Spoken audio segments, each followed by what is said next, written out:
Chaos Reign.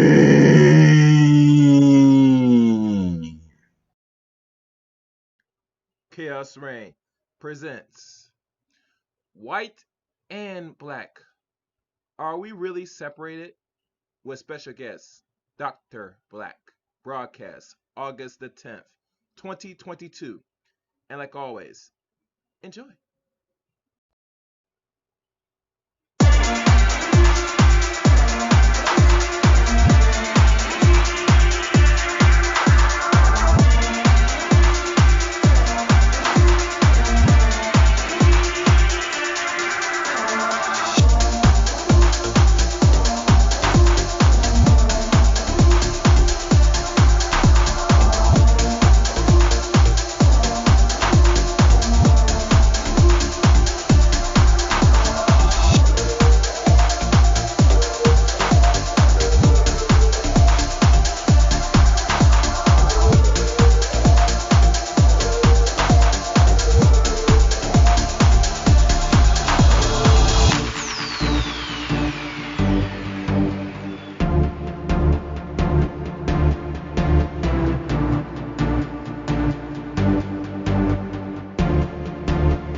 The views expressed on Talk Real Solutions, hosted by Tyrone Thompson at TalkRealSolutions.com, are the views of Tyrone Thompson and do not reflect the views of TalkRealSolutions.com, YouTube, or etc. The content here belongs to Talk Real Solutions and its many contributors. Views and opinions expressed by all contributors belong to them and not TalkRealSolutions.com or Tyrone Thompson, the host, or etc. All data and information provided on the site is for informational purposes only. Talk Real Solutions makes no representations as to accuracy, completeness, correctness, suitability, or validity of any information on this site and will not be liable for any errors, omissions, or delays in this information or any losses, injuries, or damages arising from its display or use. All information is provided on an as-is basis.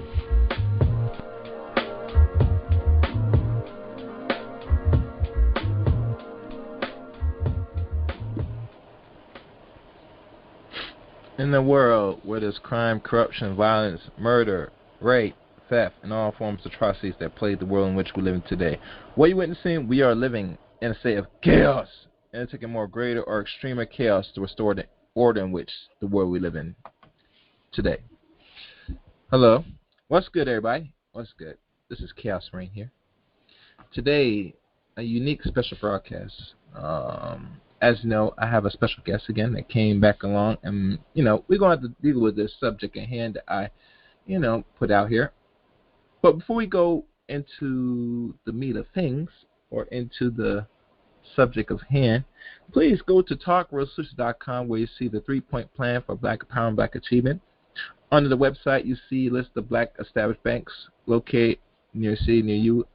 All the information is on talkrealsolutions.com website. Also, you can follow Talk Real Solutions on Facebook as well. Same name, same line. Like the page on Facebook and join the special group, private chat group, where a lot of information is being followed back and forth in this chat room. So, just join the page on Facebook. Also, you can also follow Talk Real Solutions on YouTube as well. Same name, same line. And those are links for that side of the show. Now, for Chaos Reign, to follow me on YouTube, Chaos Reign on YouTube. Same name, Chaos Reign. Also, you can also now follow me on Twitter at Chaos Reign 7. And you can add me as a friend on Facebook, Eric Rain. Don't you like when I have the rains? Because there's rain of everything. We must reign over all. I just love it. It's so exciting. So, those are my social media links. Follow me. Hit me up. Interact. Don't be shy. Don't be, timid. I do not discriminate overall if I need to. But you know the drill. Those are links to follow me. And also, join the Discord service, the Chaos Reign Discord service. Be one of the many chaos orders to restore the order in which the world living today. Join Discord. That's in the About section on the YouTube page of the Chaos Reign channel. And that's pretty much it. So now, we're going to begin the stream. I forgot one important thing. Let me put this. All right. So no further ado, let's look what's on the title for today's stream. Chaos Reign presents White and Black. Are we separated? With the returning guest, Dr. Blaque, a.k.a. Paco Abrigo. So, Paco, I see. What's good, Dr. Blaque? You there? Can you hear me good? I can hear you. Good evening, sir. Good evening. Good evening. You sound clear and good. Let's see how the sound goes for today's stream, but I think it's going to go well. I can hear you real clear, real nice. So, Dr. Blaque, what you been up to lately before we go into this topic? I've been really focused on, keeping my family happy, taking care of my girls, living up to my responsibilities. I have been trying to keep up with the social media changes. There has been some interesting new topics that have come up. I'm trying to keep up with all of them, but I've also been working, and I've really been working on my real estate game. This week I have made some strides that hopefully will turn into big deals. So, I'm trying to stay well-rounded, trying to stay focused on the prize, and not to forget the important things, the primary things, which is my family. Okay. So, Paco. Oh, and for everybody that's listening, please like the stream, whether you're listening right now live or even after the live stream to the playback, and please leave a comment as well. So, Paco, if you remember the interesting conversation we had during the week, as you notice, a lot of ladies, and we could say men too, but mostly ladies, I think they get very much, caught up not only in data statistics, but in their mind, in their hearts, they feel they could have this great utopia of a community without the assistance of any man. Now, what in regards to your views on that, is it true? Is it false? Or is something that I'm missing here? The floor is yours. Well, there's something that both of us are missing because I don't thinks. I don't think that's possible. I mean, possible. So the real issue is people have an issue with understanding the difference between possibility and probability. Possibility is anything you can imagine. Probability is reality. The amount of times a thing has happened in reality versus the amount of times that thing has failed to happen. So if you go to the casino, you're working with probability because whatever game you play has been played by other humans, and winners have happened and losers have happened. The probability of you succeeding at that casino game is already calculated. It's already history. People have already won and people have already lost. And the casino makes sure to keep the probability of you winning low. They fix it in many different ways, but they want to make sure that the house has a better chance of winning than you, even if to an extent the house is cheating. So people assume that because it's possible a human has won in the casino, it's possible for a person to win. They go in and they focus on the possibility of winning. And they might even say, since it's possible, I'm going to be the one who wins it big. But we have to, intelligent people who are doing less gambling and more calculating will look at the probability and not just a possibility. And the same way, a society with only women and no men today, what's the probability of that? Yes, it's possible. Hell, you could see it on Wonder Woman, the first or second movie, whichever one you want. But is that more of a probability or a possibility? I think that to split the sexes and then to be successful with one of your hands tied behind your back, handicapping yourself, right? If we have two sexes and then we take one away and we don't work with one and we say, all right, one sex is just going to be successful alone, handicapping yourself that way reduces the probability of success, because we know with both sexes involved, we increase the probability of success.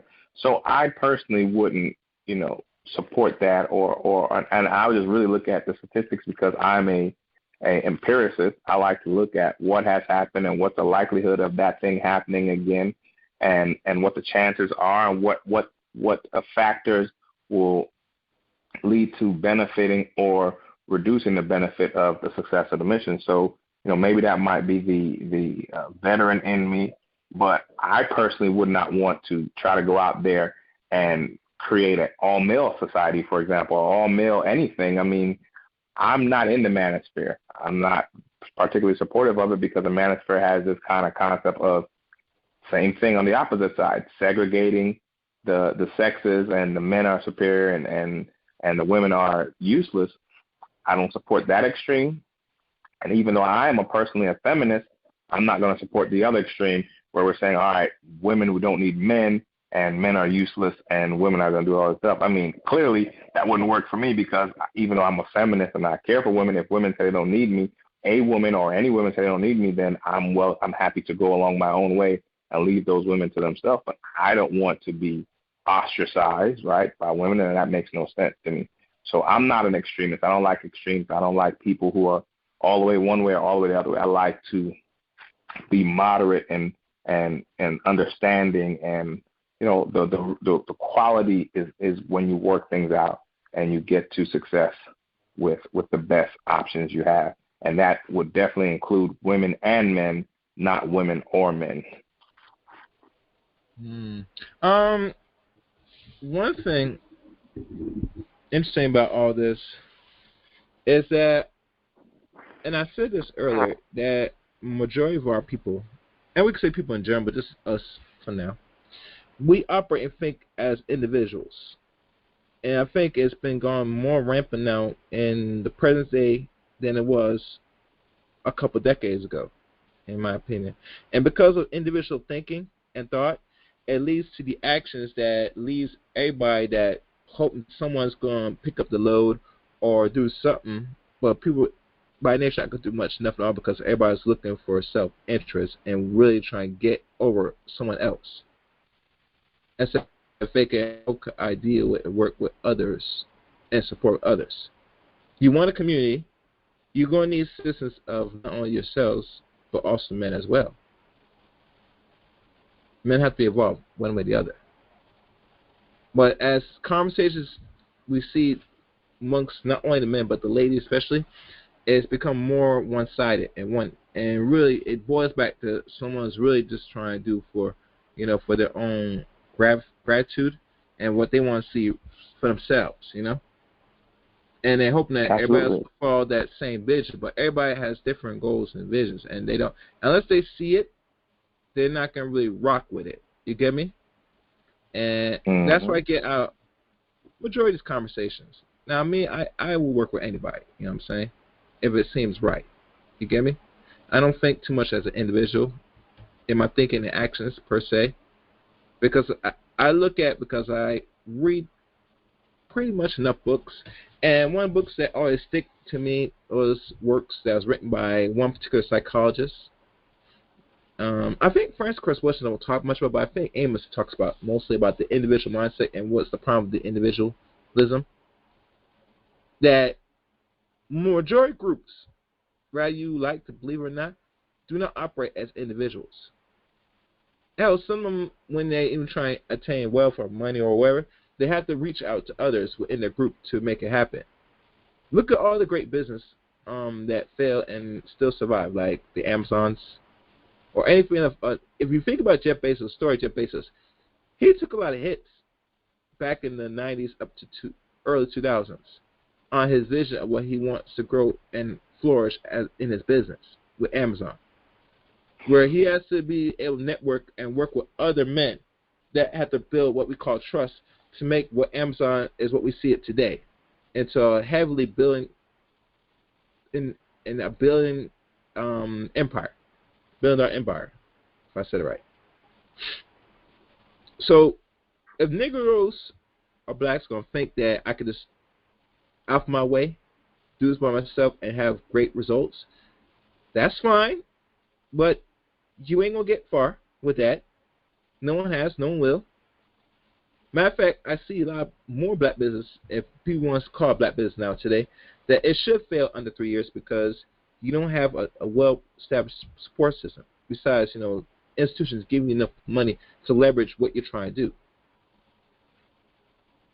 So that's what I'm trying to lay out. I'm hoping being clear to people when they understand that you got to get out yourselves. You got to think more somewhat of collective other people. If not, don't think you're going to accomplish a lot out here. Most majority communities outside America, whether we talk bad or not, they have to still work with other black people, whether they're forced to work for or not. You get me? It's only when they start come here in the West, it's like it's engraved in a lot of people that the individual thinking and action is the way to go. And I'm not sure why people think this is a good route to go, think it's a healthy route. It's not, because if you're the smallest population, where everybody else is the majority, you think they could afford to operate as individuals? And matter of fact, they could because they got more numbers. So, but mostly when it comes down the line, they have to really get something that they have to work with other people in their groups. That's how things get done. If you want to respond to that, it's optional to Paco. Yeah. So definitely I do, because, you bring up a great point, and we were talking about this on the show the other day we did. And, to answer your question, where does it come from? The United States of America promotes this idea of individualism, individual freedom, individual success.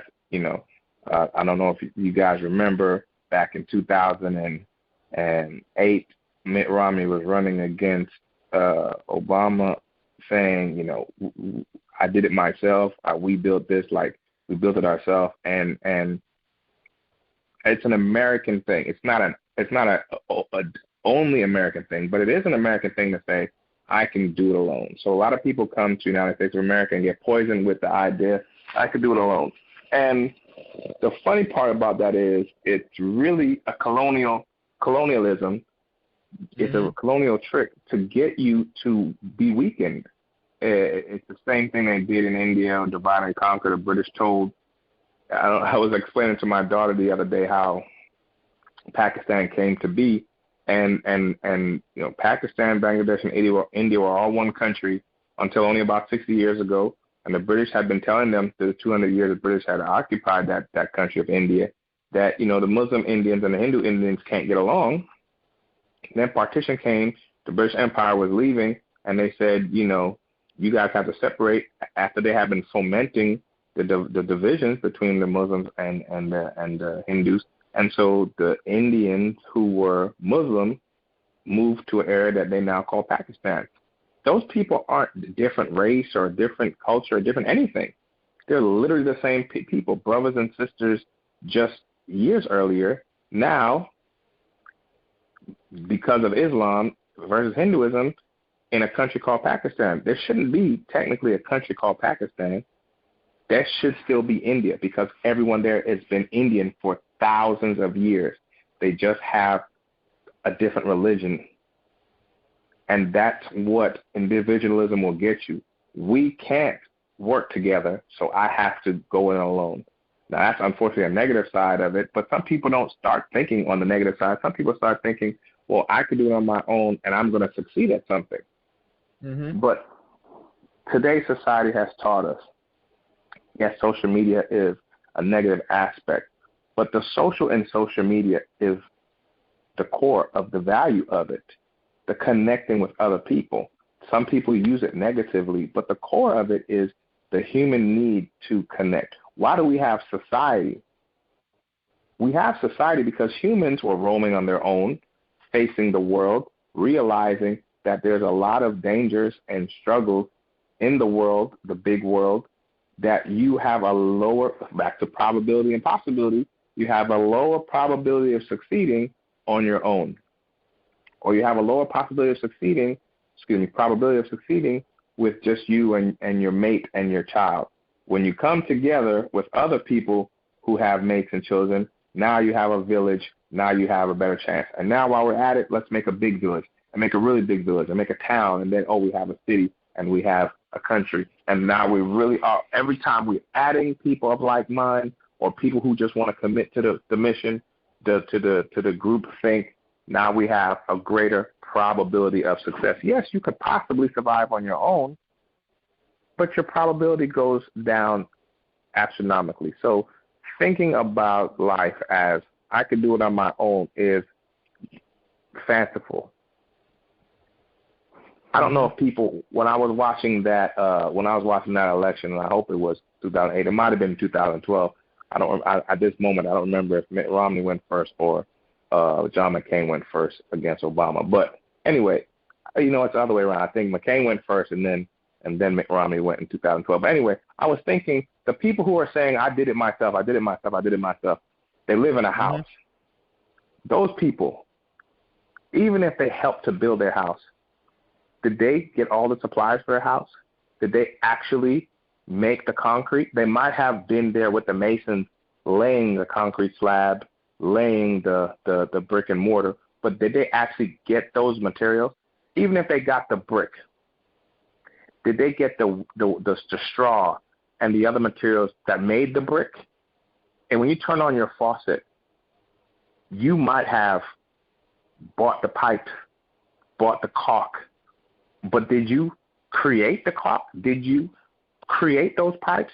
Think about how many people have in factories contributed to all the different aspects of your home. And there's so many people. There's pipes and drywall and electrical wire and so many things, wood.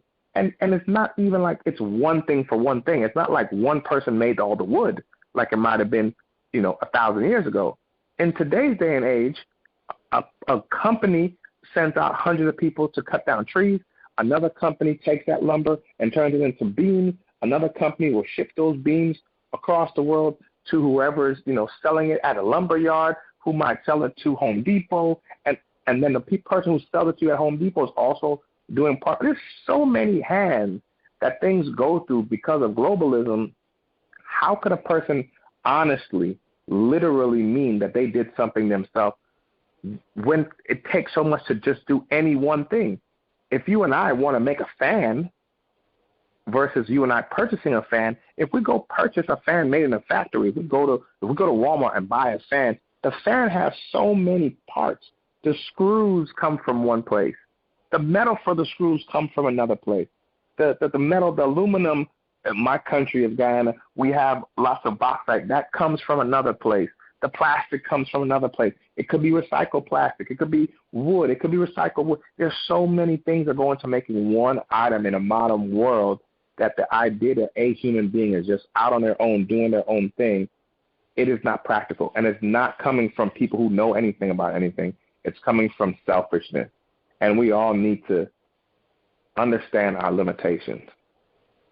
You might be great at mathematics. You should be a mathematics teacher. That's not going to do anything for the plumbers.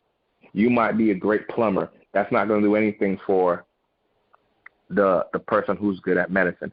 Have you ever been to a hospital or a doctor's office? The doctor, why does the doctor have nurses? And why do the nurses have nurses assistants? And why do the nurses assistants have aides? Those layers of people matter. They're not there for just fun. People aren't paying extra for no reason. Just to take care of one patient, it takes layers of professionals. The doctor may be an expert at the actual sickness or ailment or looking for that, but the doctor may not be. And in many cases, if you know anyone, my family works in the medical field, most doctors are not good at researching the thing that they're trying to help heal in you, all the different causes. And they don't have the time, even if they are good at it. They may identify a problem, but they need research to identify the solution. That's where a nurse comes in. And a nurse is different than a nurse practitioner. And all of these people come together to solve one problem for one person, and then they go do that times 10 in a day, or times 15 in a day, or times 20 in one day, and then they do it again and again and again, day after day. And it can't take one person. We might give the doctor credit, but the doctor gives credit to her nurses assistants, her nurse practitioners, the schools that are bringing in the new trainees that they could kind of build on. Things don't happen by ourselves in today's day and age. Ideas might happen by yourself, but the product that your idea finally turns into at the end isn't going to be by yourself, because if you have an idea for a new toy or a new tool or a new machine, you need paper, you need ink, you need a printer, you need it to be you need someone, you need an engineer to turn your idea into a working demo, a model. And so people who are so selfish are really saying, I don't know what I'm talking about. I don't know what it actually takes. I just want to have a selfish moment right now. Some of the people, and I feel bad that people thought that I was attacking the women. I don't attack women. I don't attack women inherently. I attack bad ideas. And when the young lady was saying, we don't need men, we're just going to make our own culture, ladies, close your legs, don't give these men nothing, we don't need them. And I was like, well, how's that even going to work if you take care of kids? Well, we can go to a sperm bank. None of these things are practical. And I was attacking the idea of it because I feel like we don't need to talk that way. We should be speaking on our forums about actually helping. And if you're claimed to be helping, then your solutions need to sound like you're helping. And everyone's great at pointing out problems. Everyone's great at pointing the finger at other people, but few people are good at solutions. And that's where I came off possibly. I sounded like I was attacking the girl, and I didn't mean to attack the young lady. It wasn't that I was attacking her, but I would attack anyone. I do the same thing with the manosphere. The guys in the manosphere, women ain't nothing. They ain't good for nothing, but you still want to date them. You still want to sleep with them, so they must be good for something. So we got to get off of this whole, self-centered view. And if you are self-centered, that's fine. You know what's funny about being self-centered? You don't have to talk to anybody, but you want to speak. So now you want to share your self-centeredness, and that's where you lose the audience, because why does someone have to listen to you go on about yourself, right? The person is listening to you to hear where they could be included, and your conversation should be inclusive. But you don't need to have a speech to tell women to keep their legs closed and be by themselves. You keep your legs closed and you be by yourself. And stay off the internet and stay off the speech, because this group is supposed to be about building something. You telling men we women are going to keep our legs closed. Don't tell us nothing. Just do it, because the guy's going to go find somebody else who is not taking such a hard stance. You have every right to do that. And all you men are like, women ain't nothing. I ain't messing with these hoes and this. You don't have to tell the women that. Just leave them alone. You all that by yourself. then be by yourself. Haven't you noticed, Chaos? The people who talk the most about, I don't need you, I don't need you, I don't need you, are talking to other people. Why are you telling people you don't need them? Just don't say nothing to them if you're so bad. If you all that, be by yourself then, right? Then wouldn't that make more sense? But it will. It does. They don't really mean it. They want an audience. They want a pity party. They want to expose their emotions. And I don't find that valuable. I'm not an emotional person, so I don't find all this whining and crying, emotional explosions. I don't find that useful. I'm saying, what solutions can we have? If something bothers you, if something hurts you, let's talk about that and see if we could come up with a solution that can alleviate some of your pain. Because in the end of the day, the people who are having these temper tantrums on social media are basically children begging for help. Too many men in the manosphere are children begging for help. They have mommy issues, they're begging for help. And the sad part is we shouldn't call it the manosphere, right? We should call it boyosphere, because they're like, women ain't nothing, women ain't this, women ain't that, women that go to hell, women are too slutty, women are too old. Okay. You're having a temper tantrum. Now let's talk about what can we do. We can't change women, nor do we need to. And if we could change women, we start with our daughters. So are you a dad? Do you have any daughters? Are you home taking care of those daughters? If you're so worried about women, are you raising the kind of woman that you want in the daughter that you were given? Or are you mad about her mama putting you on child support, which is not a solution, right? So I find that we get away from solutions and we do too much complaining. We do too much finger pointing. And I personally am not for all that. And I'm all for listening to people who are actually interested in solutions.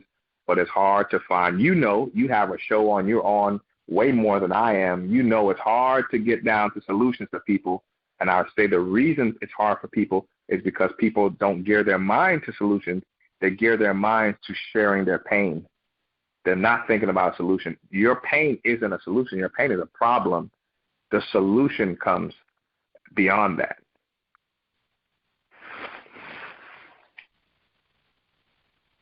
Yeah, I get you, Paco. Keep talking, Paco. I have a unusual call. Give me 1 second. Keep talking, Paco. Sure.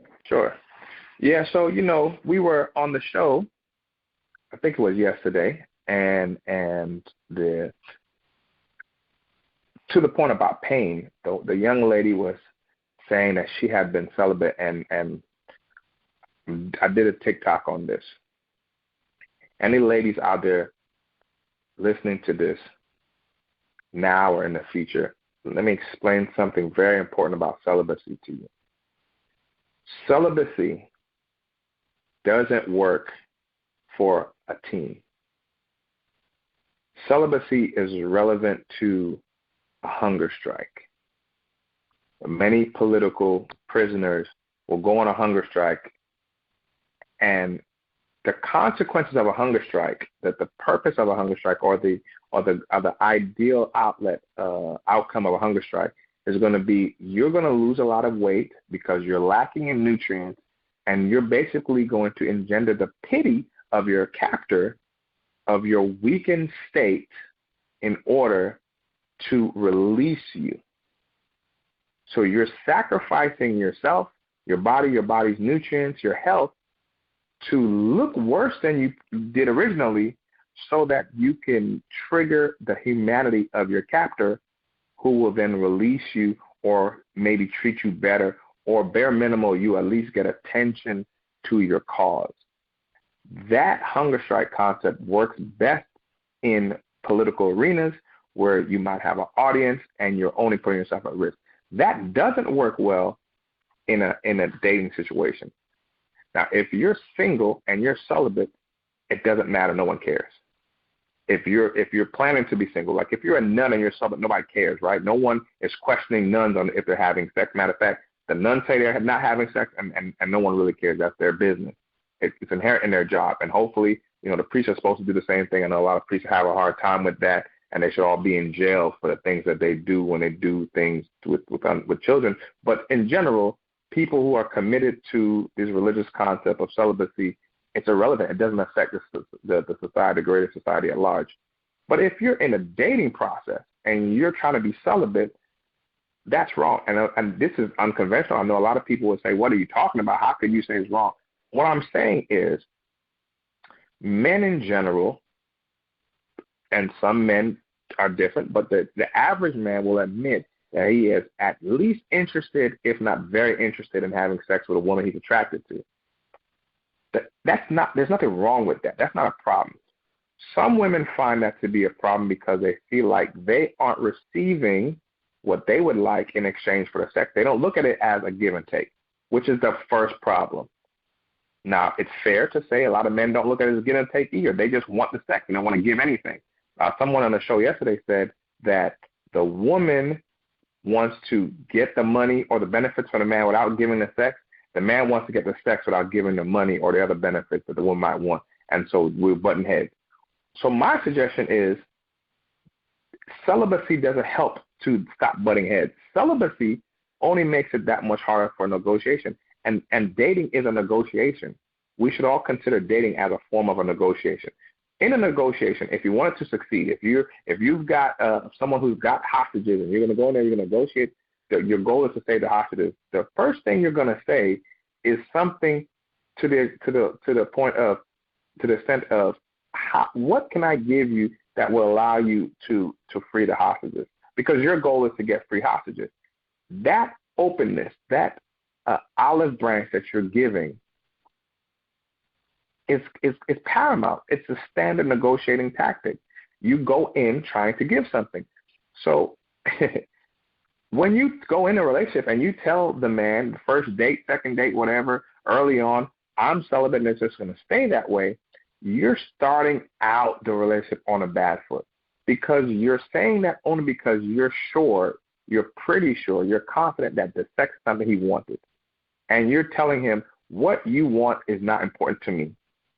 If you start the conversation with what you want isn't important, how are you going to keep the attention of the person you're talking to? Now, most men are smart enough not to tell a woman, I don't want to date you, or I don't want whatever he thinks she wants. Most men, some men are bold and foolish, and men aren't perfect. We make mistakes. But most men won't go out on the first night and tell a girl, a thing I'm sure you want, I'm not giving to you. But many, many women are comfortable and confident telling men, I'm not giving you what you want. If this sex is the thing you want, go to hell.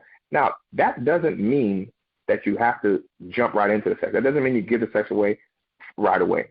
I personally say it's not if you have sex with a person, but the reason you have sex with a person.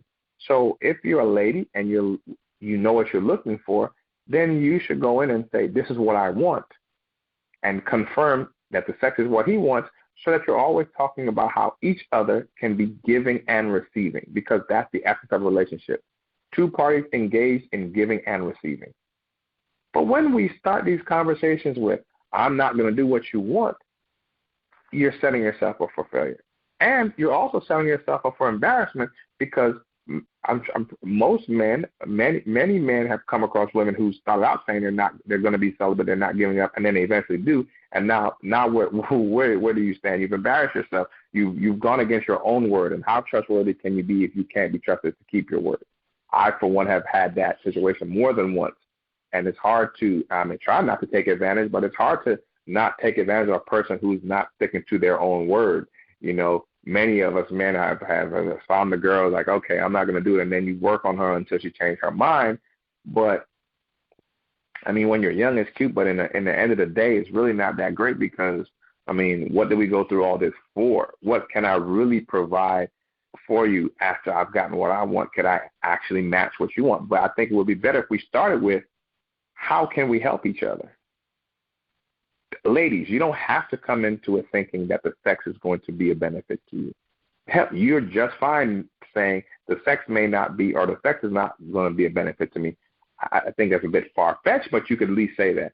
But what's more important is not if the sex is a benefit to you or not, but what would be a benefit to you? What could you get out of a relationship? And if you meet a man where you can't get any benefits out of a relationship with him, you don't have to tell him you're not having sex with him. You shouldn't have a conversation with him. You shouldn't have a further conversation with him. You should be moving on.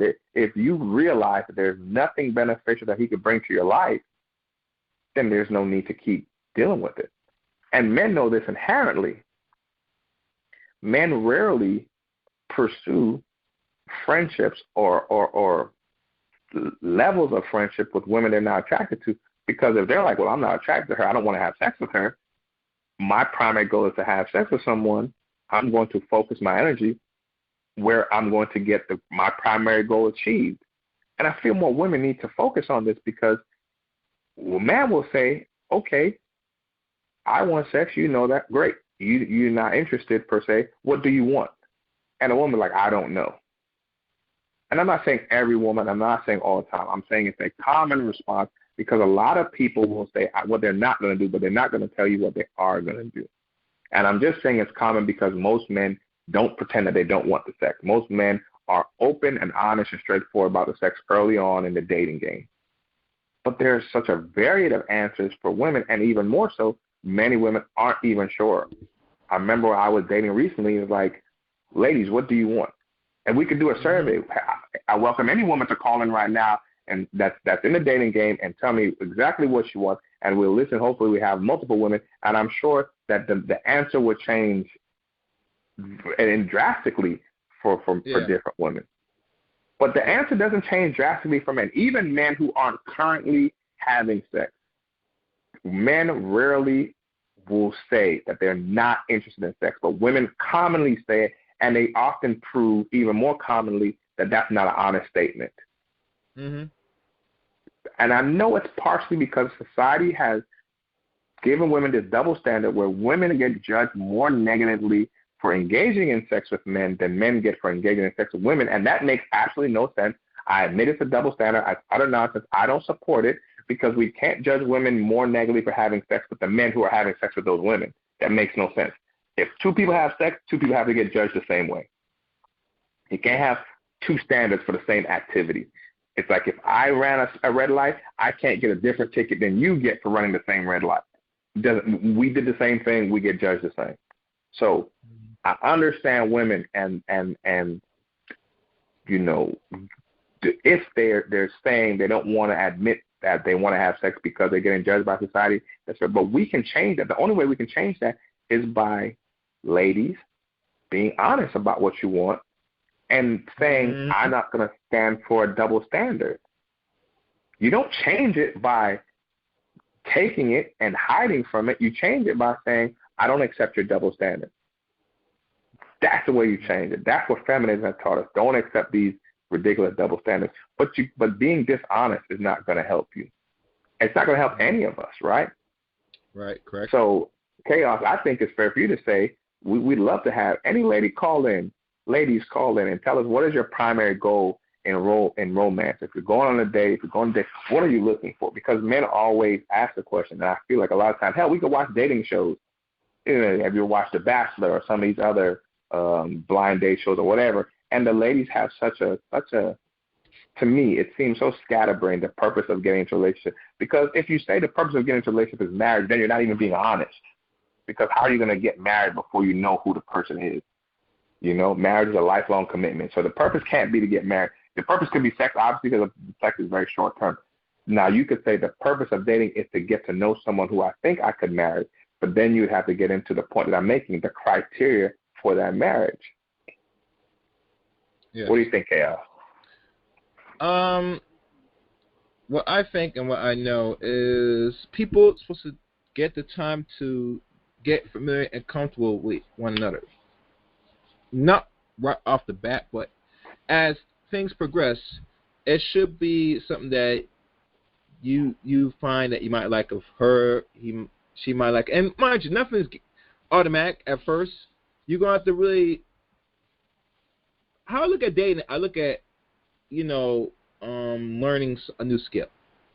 You have to always keep constantly practicing and knowing and really testing yourself to know if you grasp it or got a clear understanding. Not mastery, but understand enough. So that way you know your tendencies, what you're really good at, what you lack in weakness. And I think that's what two of the couples, a man and woman, should always strive for, especially if they're courting. And I don't like to use courting because courting is different now in the modern era. Now you're sitting as dating just to know each other, and anything besides that, no sex involved yet. But it's just to get the feel about them, or about you, and work from there, and eventually, finding things that you don't like. See, one thing, I say this personally, that nothing is always going to be guaranteed, and nothing is always going to be revealed right there at the instant. It comes with time. Case in point, shifting gears. Okay, you say a lot. I noticed this thing with Neo, I guess is divorced now with a woman that he was dealing with, and one of the few things that ended the marriage is what we consider infidelity. But I always said this personally, Paco, and I want you to add on your perspective, that majority entertainers, rather athletes, comedians, actors, singers, etc., they're known to live a very much extraordinary life where they're always going to be bombarded with the opposite sex. Especially if you're artists, music artists. It's known given that women are going to throw their panties at you. They're hoping to be that next person to be the ticket meal to not only get the money, but also they're the man as well, that they always envision, that they always had a desire because of his music. You get me? Mm-hmm. It's a fetish. It's a fantasy. And one of the few things I know, one particular woman did content on this. There's some things I agree with her, and some things I don't disagree. I also disagree. That a man, like of any caliber, has a lot of options. I'm not saying man can't be faithful, but let's be honest. Was this man that you're dealing with, you're truly a friend? Or something that he just saw you, like you, and then he decided to give you the D, knock you up, and then marry you in less than a couple months. I would say less than 6 months, mostly on the average. Maybe it might push you, but it's a very short period of time. That you don't know this person. This person could tell you anything. They talk about narcissism and say men are more narcissists. And I'm saying if that's true, then women should not be narcissists as well. America, the West, promotes and advocates and creates narcissism. Why this is something that people think this is based on a goddamn gender. When you start doing that, you leave an area for the opposite sex to not be any fault to any actions they take. I'm at the point now said we got a whole responsibility on either side of the sex. There has to be some form of accountability at the end of the day. I don't care when he got you. There's some things you might not learn right there in life, especially when you're a young woman and you meet an older person or a man that same age or younger, that you should be experiencing and learning as you go. To things that you could have done better or grown from any relationship, Or if you're really in a relationship, if we want to keep it real, Paco. And let's be honest, most of these so-called relationships that people use and try to branch off amongst the black culture or black people in general is most based on celebrities that is very short term. Some maybe might lead to marriage, and some might get married, and some might be divorced in less than under 5 years. The point is this: you cannot base other people's relationship that you idolize or look up to the whole community. You don't have those type of problems. You come as in good faith. I wouldn't mind most men today don't cheat. But as I look at, there's a ratio of more women than men. Obviously, cheating is going to be inevitable in some cases. Now, there's some men that might not, depending on the quality of himself and where he stands, that he might not have the leverage to cheat if he chooses to. But overall, most men, depending if they don't look too bad and they're able to, they're that type of person, it's very high that he's going to have different partners. And he's not going to be upfront with it. It is what it is. Most men today are not going to be mode one. Alvarez Curry that developed this for some time now, for over 20 more years. That men are not going to be upfront honest with you, ladies. So what's the best thing to figure out if this dude's the one and he's going to not only meet your need, but you and him are going to work this thing out to the long haul? You guys got to come in it in good faith, meaning you're going to have to sit there, know what really you like about this man that binds you to him. You know what I'm saying? Because sex, let's be honest, once you engage in sex, it's the ultimate binding partner. It's the ultimate synchronous between you and him. Soul ties.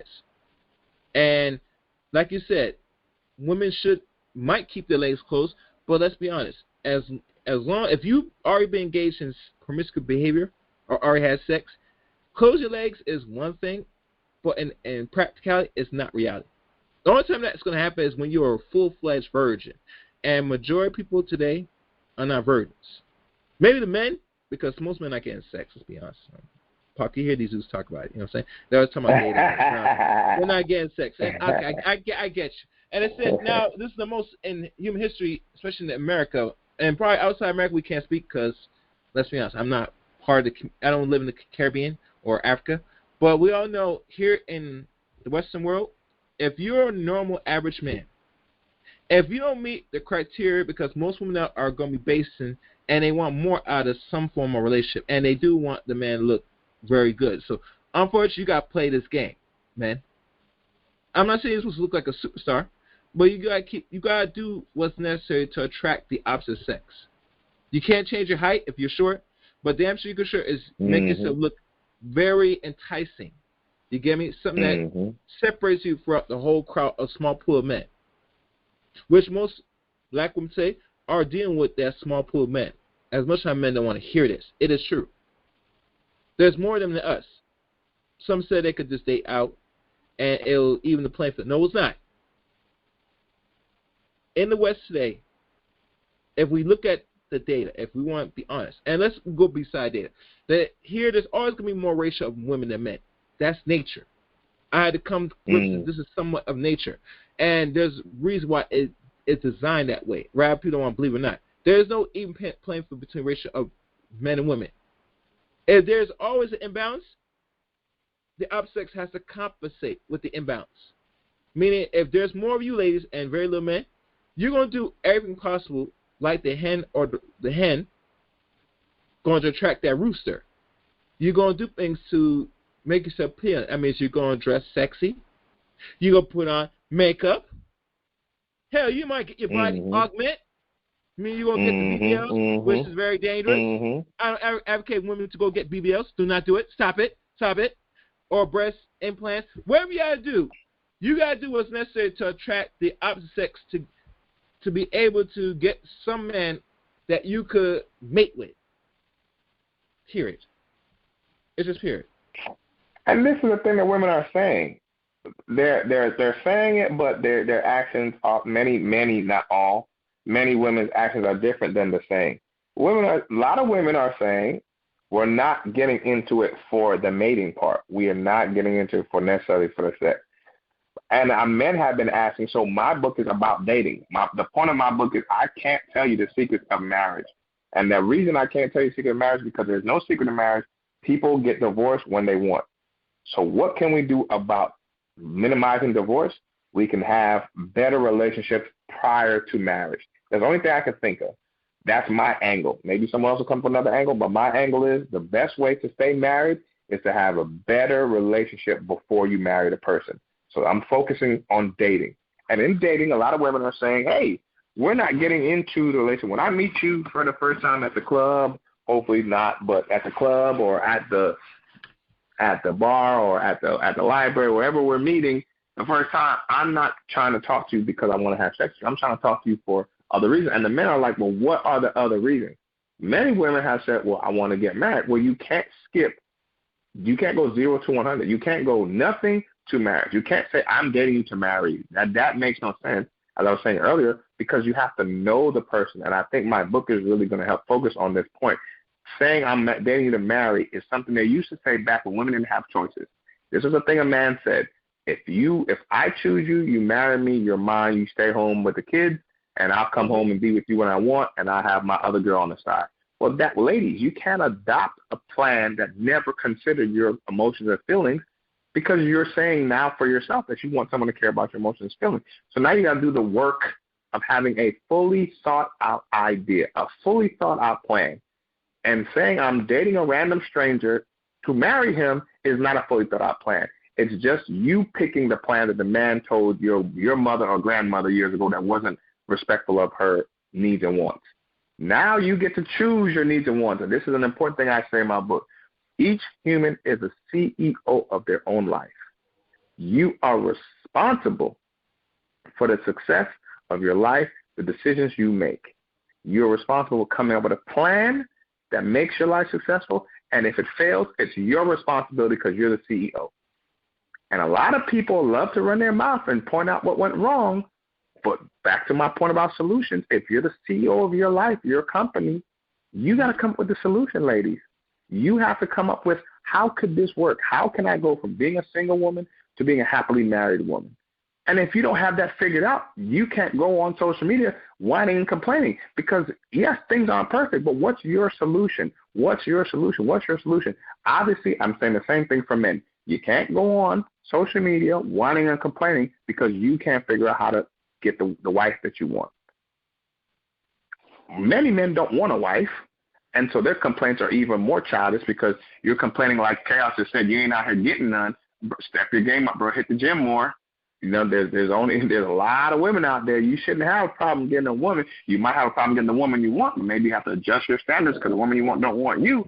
But the point is, everyone's complaining. We got to do less. Lower your standards as a man. Lower your standards as a man. Sure. And the old man said if you wanted to be able to chance to maybe get some sex and maybe copulate with another woman, if you're trying to shoot for alleged 10, which really, I try to find this clip, Paco, of one dude was asking a woman how to rate himself from 1 to 10. I can't find it. It was on IG, and I wish I should have snagged it up properly and found and converted it. But the dude asked some serious questions to the women that said they're 10s. One of them, if I can recall, that so you are all perfect, no flaws, no imperfection, all that stuff. And that woman had to, and these women, like color women and white women, he's asked this question. And that woman had to sit back and had to really think hard and might have to really somewhat rephrase the answer. Because you got to understand, a 10 is perfection. No human being is perfect. That's why if you look at Mr. Samuels when he was still around, he does not use the 0 to 10 scale. Because every woman, not just black women, but just women in general, are going to rate themselves as a higher scale than they normally would really qualify to be that high. And I think rating yourself is only on your looks. I think that there's a lot of people, let's just talk about women for a second, because I'm heterosexual. There's a lot of women who are 10s in different categories. There aren't a lot of women who are 10 visually. You know, obviously that's the smallest minority of people who are the best looking people. There's perfection is way up there. So there's a very small number of 10 women visual, like you look like a 10.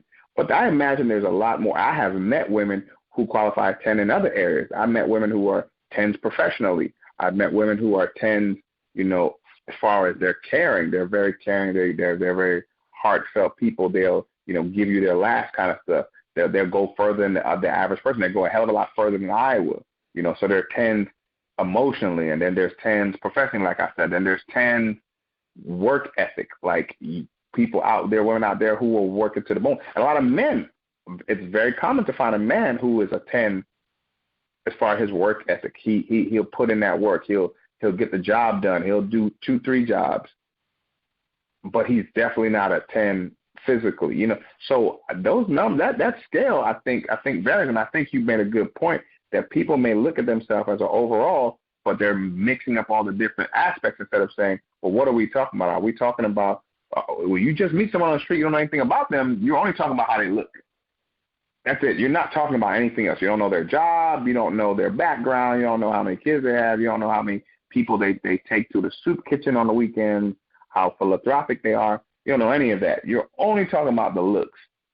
And it's obviously not fair to rate yourself a 10 when you're average. Like, come on now. You're not Beyonce. Like, stop. You're not Megan Thee Stallion. Let's go. And some people wouldn't even say Megan Thee Stallion's a 10.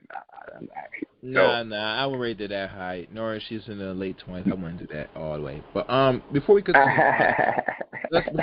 Parker, we got one caller. But before I open your line, caller, the call number for today's stream is 717-908-1834. Access code 917-324#. Today's subject is Chaos Reign presents White and Black. Are we really separate with Dr. Blaque? All right, first caller. I'll open you up. Hello, caller. Your line's open. Who's? Hey, what's going on? Gary, how you doing? Oh, what's good? What's good, Jay? That's good. All right, man. Yeah, good show so far, and respect to the guest for being on and speaking on his angle. I respect that you spoke how you said about the marriage and that you are focusing on the dating aspect of it, and that I really respect that you honest enough to say, yeah, I don't know what a woman's thing or like the concrete this or how one woman is, because you came to the realization at whatever point that and you're open-minded, I say, and knowledgeable enough to say that you can't put all women in a box. So you can't. Every remedy is not going to be the same for everybody, right? But my question is to this, because I've asked this to Gary's a female guest in a couple of weeks ago, and I'm asking you because you're dealing with relationships, right?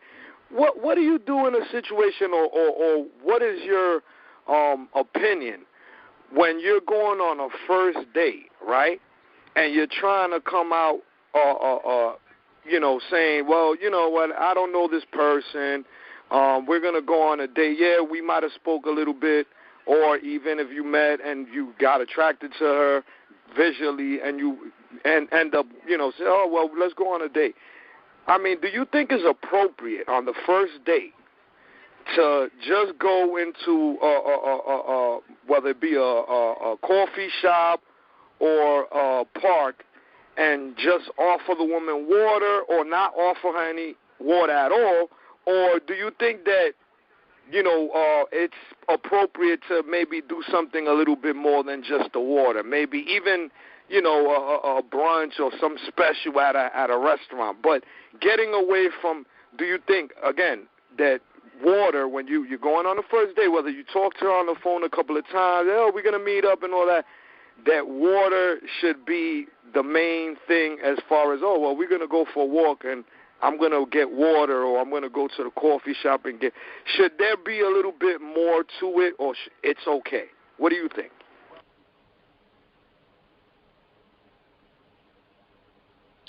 Paco, you there? Let me check if he's still online. 1 second, Jay. Yep. Where's Paco? Where is he? Paco, I don't know if you mute your line. Yeah, I think you mute your line, Paco. Paco, can you mute your line? Yeah. Yeah, I didn't do anything. It just said muted when the caller came on. I'm sorry. All right, go ahead. Caller, thank you so much, man. That was such a great question. I heard everything you said. I appreciate the love and respect you showed me so far, and I think your question is really great. I really focus on dating. That's been my research book. I'm not just saying I focus on it. I've been reading books on dating. I've been reading a lot of doctors these relationship people who put out their books on what they think. So I focus on a specific area because that's where I think my solution can come. And you asked a question related to that, so I'm happy to respond. I think that before you decide what you're going to give on your first date, you got to decide what's the purpose of your first date. This is how my mind works, and I hope this helps other people. When you move with a purpose, you can get to solutions. You can get to success. You can't have success without a purpose. Purpose defines your success. So if you're going on a first date, you got to decide what's your purpose, and you should communicate your purpose to the person going on first date so that they can agree, because you two should have a similar, if not the same purpose. If y'all have opposing purposes, even if you do your good gesture and they do their good gesture, you guys are going in the opposite direction. So the foundation of a good relationship is communication. So you should communicate your purpose first off. Secondly, you specifically said water. I think that you should do more than water, and here's why. I think you should, as the man, you should offer the girl more than water, or whoever you're dating, that's your business. You should offer your date more than water, because to me, as someone who comes from a third world country, who's traveled with the military and outside the military to other countries who have real poor people, if you see a person who is on the street struggling, a random stranger giving them water in your in most people's estimation, is the least you can do. So I don't want to go on a date where my goal is, my purpose is to achieve more than just you're a random stranger struggling, and give them the same thing that I would give a random stranger struggling, if that makes sense. I think like a child on the street, or you see a bum on the street, you would give them water and not think twice about it. You wouldn't pat yourself on the back for giving a bum water. So I don't think you would pat yourself on the back or feel good about giving your date water. I feel like you would be trying to make a better impression. And I feel like we all, if you're able to date, you should know within yourself that you can do more than just bring water to the table. So you shouldn't start out that low. I think that you could start reasonably within your means as a man, whatever you're doing professionally to get your money. I'm sure that you could do better than what. If water is the best you can do, you may not want to be dating. You may want to focus on doing better for yourself, because there's no angle in which you can convince the person receiving that water that you did something great or that you started out well. You know, first impression is everything. You only get one chance for a first impression, and you're not going to impress anybody with doing a gesture that's common for given to a bum. Like if you ever been out in a soup kitchen or ever been out in a community, organizing a community or reaching to community, you're handing out bottles of water is standard. That's just a normal human thing to do. There's nothing impressive about it. I personally want to impress my date. I'm not saying I'm going all out. I'm not saying I'm taking her to Roof Chris. Not at all. But there's a range, right? There's a gap. There's a big range between giving the water the first day and going to Roof Chris the first day. I don't want to go all the way to Roof Chris, but I can't let myself personally go just as low as water. I want to, at bare minimal, no less than a coffee shop, and let that lady order, because I date ladies, let that lady order what she likes in the coffee shop, because the coffee shop doesn't have too many expensive things, so I'm not going to let her OD. You know what I'm saying? I picked a place where if she picks a couple things, it's not going to break me or make me feel animosity toward her for doing that. You feel what I'm saying? Does that make sense?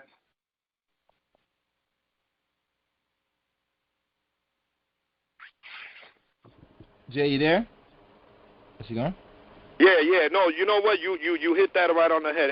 And you said something important about living within your means. I totally agree with what you said.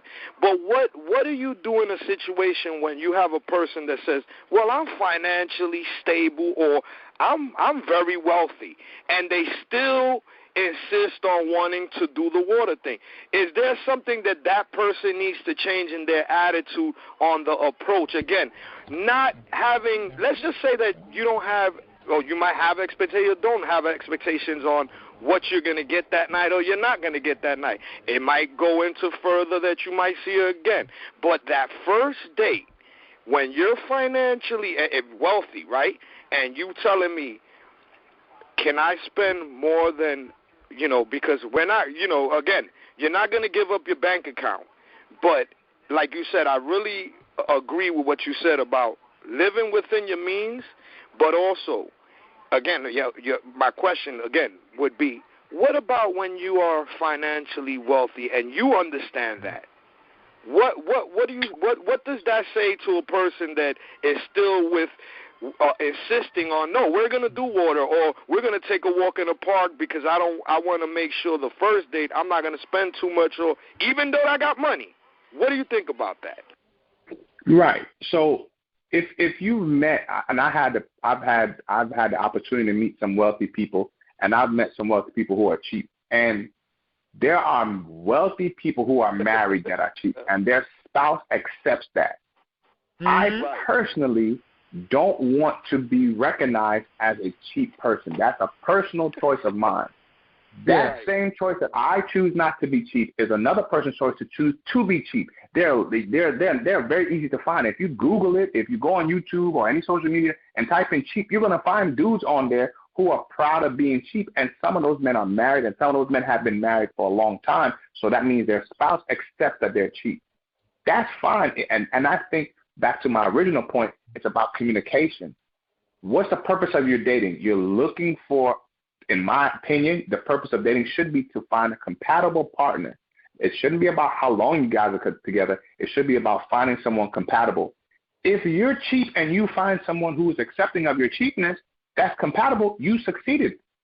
If you're cheap and you're messing with somebody who doesn't appreciate the cheapness, then you failed. Or not failed, you expose that you two are incompatible. And that, to me, should be what it's about. I personally never want to project that. That's just my own personal opinion. I don't want anybody to think I'm cheap. But I also am conscious of, even though I'm a high-value man, not to expose my income to be taken advantage of. So I have a budget. I personally, and my family laughs at me about this, teases me about this, I budget a lot. I budget all the time. I'm checking my budget day in and day out, like all the time. I'm counting dollars. I'm checking my accounts. I'm making sure the credit card is right. That's me. Everyone's not like that. But I'm going to put a budget for the first date.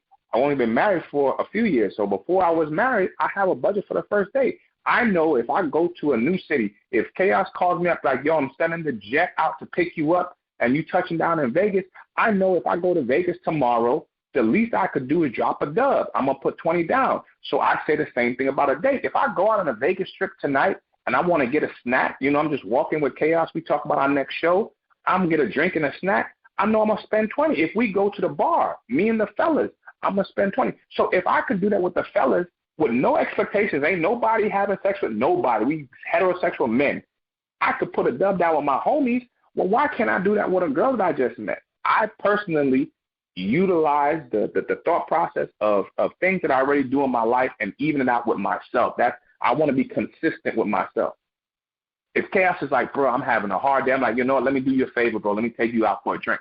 That's not gay, just my homie. Cool. We go out and get a drink. I would spend 20 on him and not think twice about it. He doesn't owe me nothing. So if I could be comfortable with spending 20 to get my man a drink or a couple of my homies a drink, why can't I do that to be with a lady for the first time and get to know her a little bit? I may not like her. I may like her, but that's within my budget. I didn't go all out to know 100, 200, nothing wild.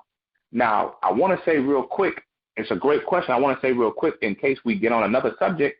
I made videos about this. I recommend that if you're going out to eat on your first date, if you're having a whole meal on your first date, ladies, you should make sure you go in Dutch. Because if you as a woman are saying, I don't want to have sex with this man under any circumstances, there's nothing he can do, no matter how good he is, no matter how cool he is, I'm not having sex with him no matter what. You should tell him that one, and you should say, we go in Dutch. Because a lot of women, when you read the books, you watch the shows, you listen to them talk, they complain about this pressure they feel on the first date to have sex when they've decided they don't want to for whatever reason, that's their business.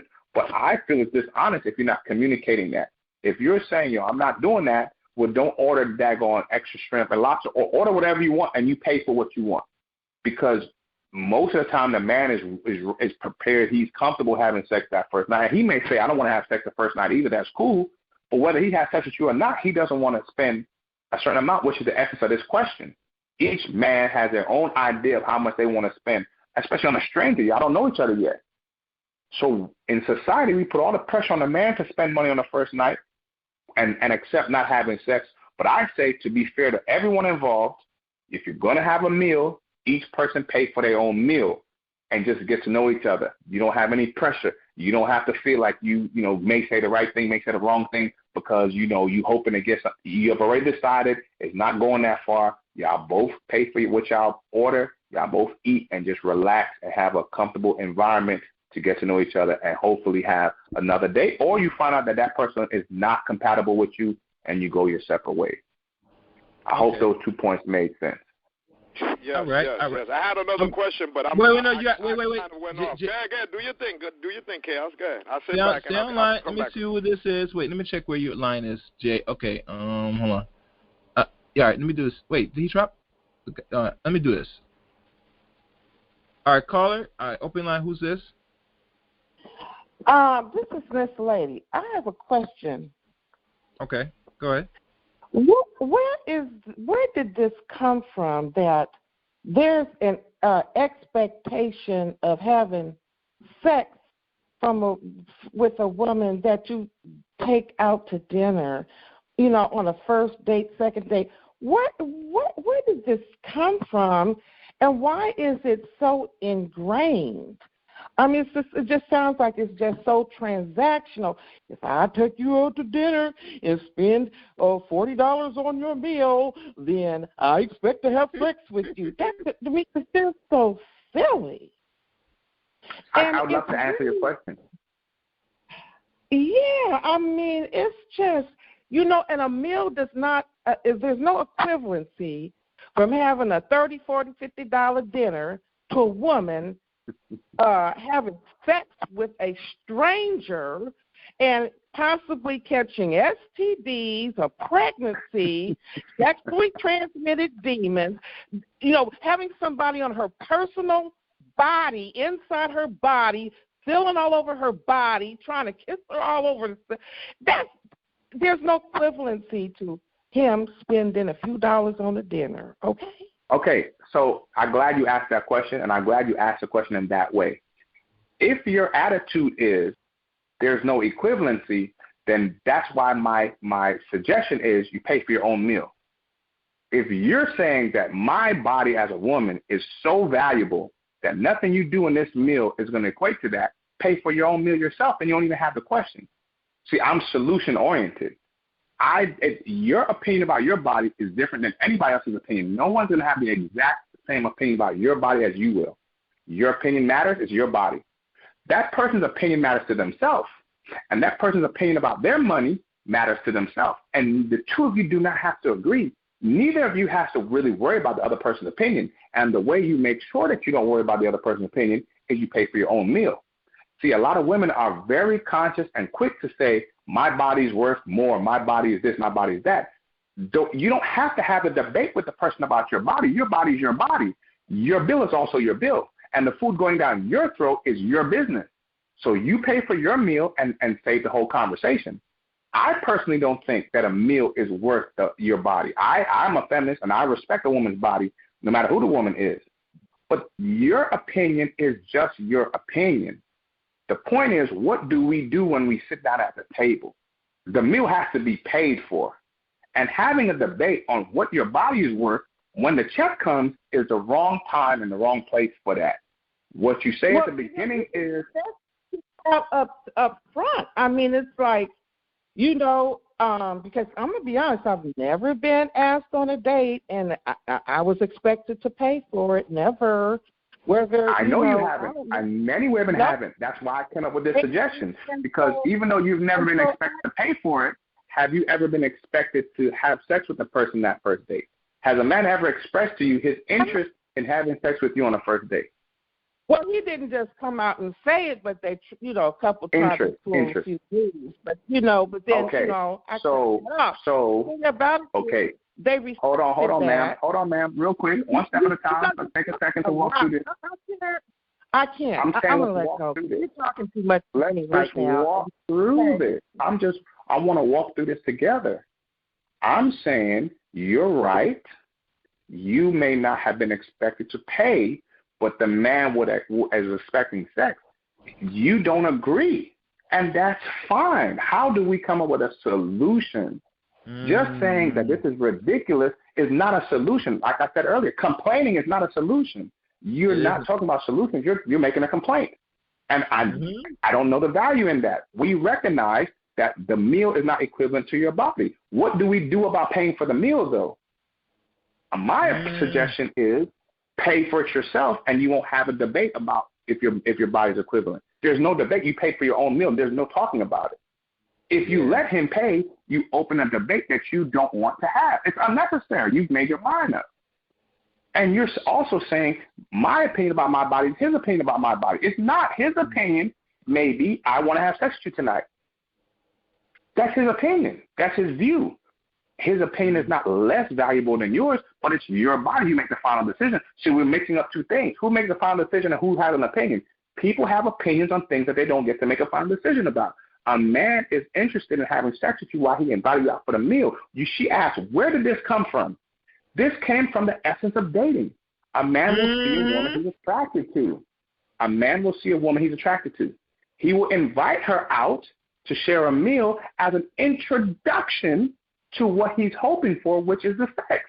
She doesn't have to like the sex, agree with the sex, even want to have the sex with him. She didn't invite him. He invited her. He's expressing to her what he wants. She can retort with what she wants. Once she retorts that she doesn't want the same thing he wants, the meal isn't the place to do that. It's prior to the meal. And when she says that, I don't want to have sex with you, I will pay for my own meal is the only appropriate second sentence. The first sentence, I don't want to have sex with you tonight. Second sentence, I'm paying for my meal and you pay for yours. Now, everyone is just having a casual conversation. Nothing is costing anyone anything. But you can't have it both ways. You can't both say, I don't want to have sex with you. My body's worth a lot, but I'm not paying for my meal. Where to do that at? Oh, bro. They're going to hate you. This is just common sense. They're gonna hate each person.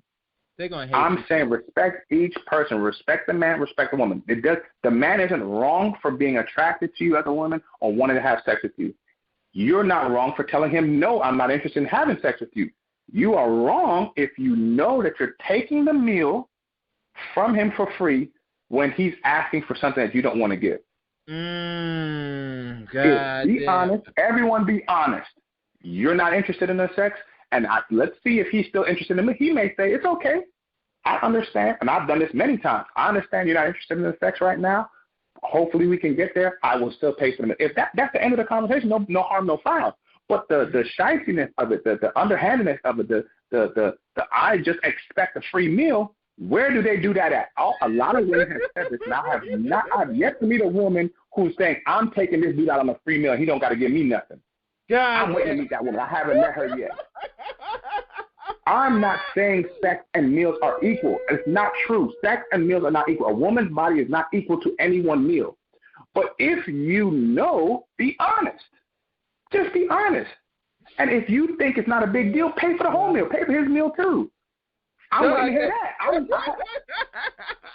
Right? I'm waiting to hear that. Because a lot of women out here have had meals. Can somebody talk to me, right? How many brothers out here have had a woman pay for his meal and not give her nothing? Not give her a ride, not give her a call back, not give her... I'll be honest with you. Go ahead. I have more people raising their hand now after this. Come on, talk to me. I'm here for it. Let's just be honest, though. If we're going to talk, let's talk. Okay, shit. They call it dinner whoring in a way, but that's neither near here or near, whatever you want to call it. All right, next caller. Caller, I open your line. Who's this?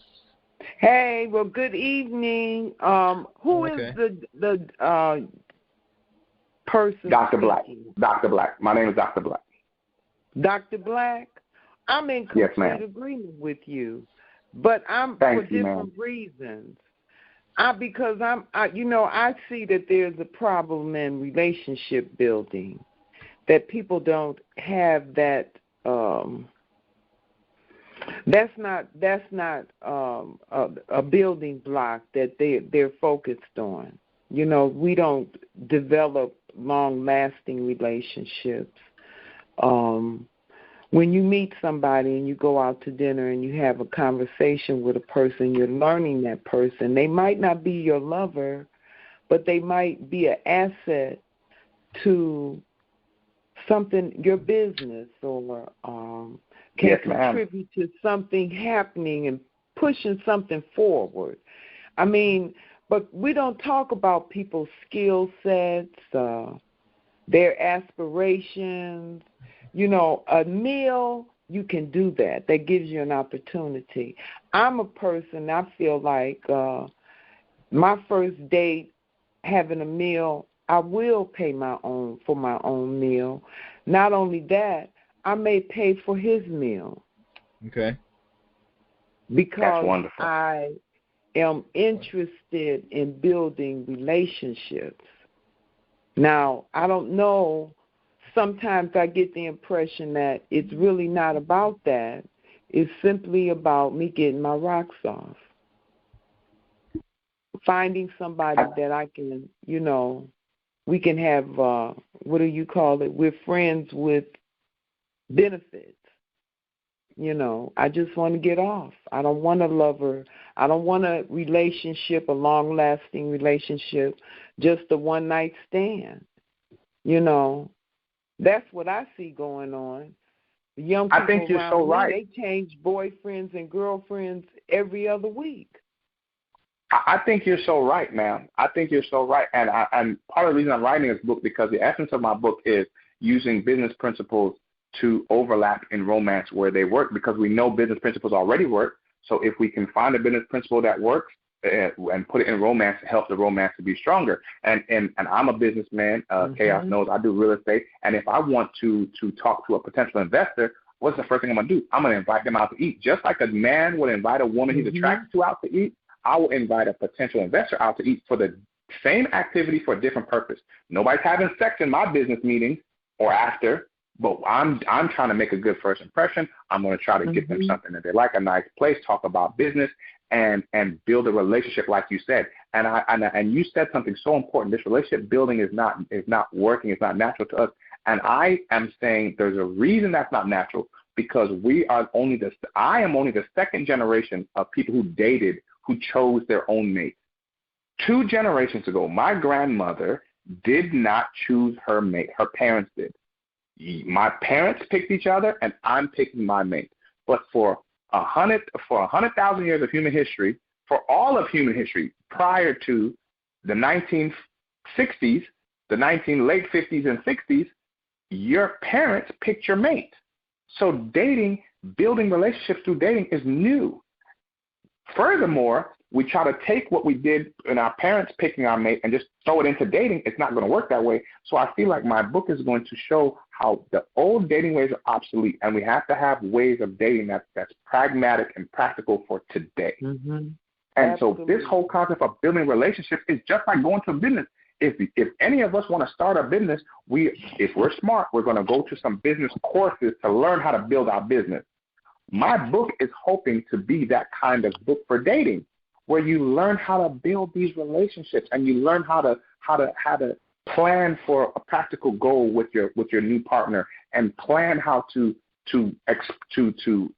impress your partner without overdoing it. These nuances matter.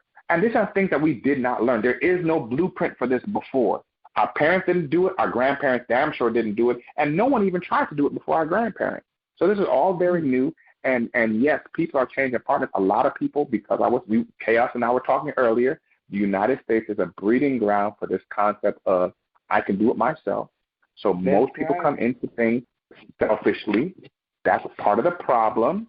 It makes no sense. As we said earlier, if you are selfish, be by yourself. But people are selfish and they want to be with someone and be selfish at the same time. It makes no sense.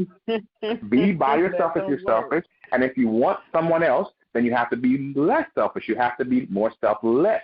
That's a relationship. You're being more selfless. So, all these things, I'm trying to write it down, and I'm thankful that Chaos gave me a platform to talk about it. You made a great point. Thank you for bringing that up, because that's exactly what I say in my book. I'm trying to help us to build. Your book? Can I get the my name book of is your going to be book the and business. your name? It's not finished yet. I'm Dr. Blaque, and my book is being written yet. I haven't published it yet, but it's going to be The Business of Love, because I'm taking business principles and overlapping them in romance. So it's going to be called The Business of Love, how to use business, because my background, my degree field is management. And so I'm taking these management principles that I learned in school, and I'm going to overlap those into some romantic principles where we say, okay, let's have some foundation. And one of the important things of dating is, hey, come in ready to pay for yourself. If either party says, I got you, no hard feelings, fine. But don't leave the house and leave your checkbook behind and think I'm not giving him no sex, but I'm going to let him pay for my bill. That's not respectful. You wouldn't do that to a business partner. You wouldn't do that in a. I agree. And it's respectful to not want to have sex, but it's. Lady Ottawa, do you have another question? Yeah, because I have someone else raise their hand. Yeah, go ahead. Hello? Yeah, go ahead. I have one more person raise their hand, but go ahead. Ask your question. Dr. Blaque, now you have a doctor in front of your name. Do you have some medical affiliation? No, ma'am. I've used that name as a stage name since I was in high school. It has. I need to keep saying no PhD, no medical, no PhD. It's just a stage name. A doctor, but I do study it. I appreciate that. That's very kind of you. But I do take studying academics very seriously. I'm taking a long time to write the book because I don't have the majority of people who sell relationship books. Majority of them have PhDs in relationship counseling. So as an outsider, I'm doing extra research and extra studies to make sure that when I present my book as a person who doesn't have a PhD in relationship counseling, that my book will still be quality. So they don't know anything about management or they don't talk about management. So I'm going to have a different angle, but I don't have a PhD in relationship counseling like most people who write relationship books. I hope that my study will make up for the lack of education. All right. Have a good evening. Thank you for your call. Thank you, Lady Ottawa. Thank you. Yeah, that was a good call. All right. Another line. Another person raised their hand. Caller, who I'm speaking to? Hey, Gary, what's up, man? What's good? Yeah. Do you have any questions for my guests? Yes, I have a question and kind of like a statement, if he doesn't mind. I mean, go ahead. I'm asking his opinion on something. The question was asked, when did this all change? And I want Dr. Blaque to kind of reference me, and because I get what he's saying. And from my trajectory, it changed when women started. From my perception and my experience, I can only go by my own experience as well. It changed when women started not appreciating the nicer guy. That's part of the change right there. Because I, in fact, you take a young lady out for dinner, etc., and it's been told, if a man doesn't look for sex on the first date, I've been told by other women, they think that's kind of weird, that he doesn't want the sex. They will penalize the man. If he don't try to make that first move on the first date. They will go back and tell their friends and say, oh, girl, something wrong with him because he ain't trying to make a move. Well, he was trying to respect you, dummy. So that's what he was trying to do. He wasn't looking for sex. He was trying to be a gentleman. But a lot of that shit done played out now, you see. So a lot of guys are not trying to be the gentleman anymore. They're saying, look, I got money, you got your own money. We can go Dutch, If I pay for this food, if I make a move, what's the deal? So this is what's going on now and within this dating thing. I think that a lot of men thought that they were being suckers and being the nice guy, not wanting sex, trying to hold off, trying to be the gentleman, trying to be the best that they can be on the first date, because that's what our mothers, not fathers, that's what the mothers have told the young males, particularly young black males. Hey, be on your best foot on the first date. See, and these things come from our mothers teaching us this in some cases. They taught us how to be, but they didn't tell us the games that a woman will play on the first date either. Because I had a woman tell me on a date one time, we're out on a date, and she's telling me, I don't need a man to do this. I don't need a man. I'm like, what the fuck? I mean, this is just a date. I'm not asking you to marry me. Where's all this shit coming from? So again, I think this is where a lot of this done changed, that some men saw the hypocrisy and said, wait a minute, we feel kind of suckered here because I'm trying to be the best that I can be. I'm trying to respect you, but in turn, you're going to turn my gentlemanness into being weird and this is what I've been taught. And it's happened to me on a couple of times where I had a woman say I moved too slow on the first date. I'm like, what the fuck? What? Are you serious? As much shit and bullshit you complain about? That men are making the first move and he's a dog and all that? Really? So I want Dr. Blaque to kind of elaborate on that a little bit. I appreciate the call, man. I appreciate your point because I have been known as a nice guy, and I have been taken advantage of. You may not believe this, but I don't even drink. But when I love to go to the club to dance. So when I go to the club to dance, I will introduce myself as, would you like a drink, to kind of break the ice. And many times, I would say more than 50% of the time that I bought a lady a drink at the club, I don't get a dance, I don't get a conversation, I don't get a number. So if you think about it mathematically, that's just money down the drain. But I'm a nice guy. I figure that's a respectful way to approach someone, especially in a club. You can't talk that well, so you're just kind of a nice icebreaker. But I don't agree with you that that's where it started with women not liking nice guys. Nice guys are hopefully a personal choice. Everyone is not a nice guy. Everyone doesn't have to be a nice guy. I think it's more important to be genuine. If you're a genuine nice guy, that works. If you're a fake nice guy, you're going to hate it. You're going to hate it even more. I could look myself in the mirror in the morning after buying a girl a drink and her walking away and still feel confident and happy in who I am because it's an honesty. I'm honestly, genuinely a nice guy to an extent.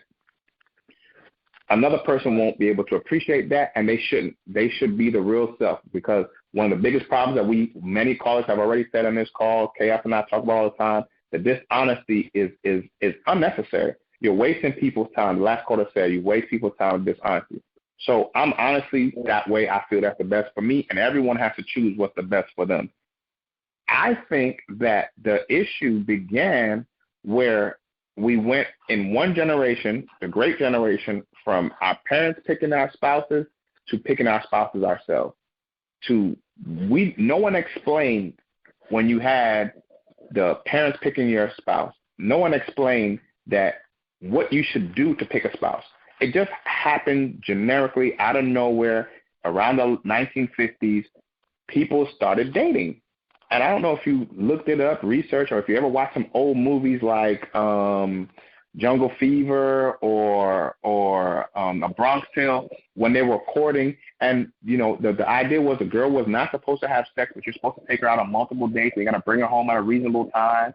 And the furthest you could ever go is second base. You kiss a little bit maybe. But after that, that's got to be your full-time boyfriend. And then you got to date her for 6 months, 2 years. And then you marry her. And then the first time you have sex is when you're married. That was courting. That was dating, just a generation ago. Our parents, 1960, late 1950, that's how dating was. If you ever seen the movie Grease, they talk about how dating was when it started. But how dating wasn't like a written thing. People didn't discuss it or research it. It just happened generically because the previous generation, all the people in the movies that I referenced, their parents, spouses were chosen by their parents.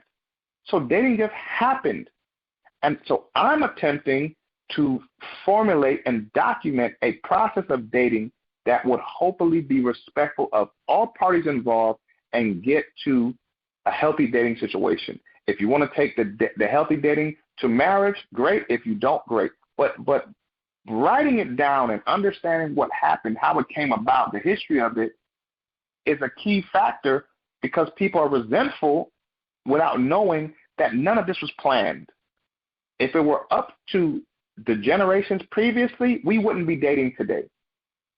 Women getting power, women getting freedom and rights and having their rights acknowledged changed everything.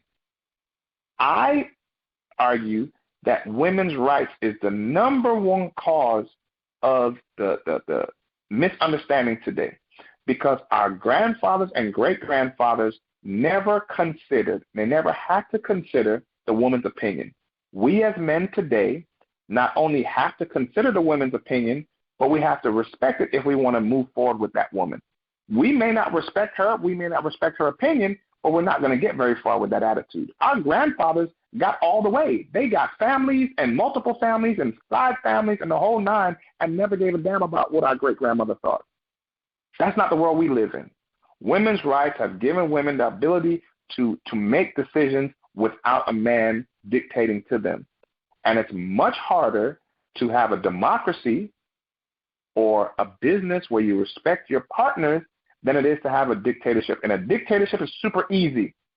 You tell people what to do, and they do it whether they like it or not. Now, it's also stressful because you never know when those people are going to get sick of your crap and assassinate you.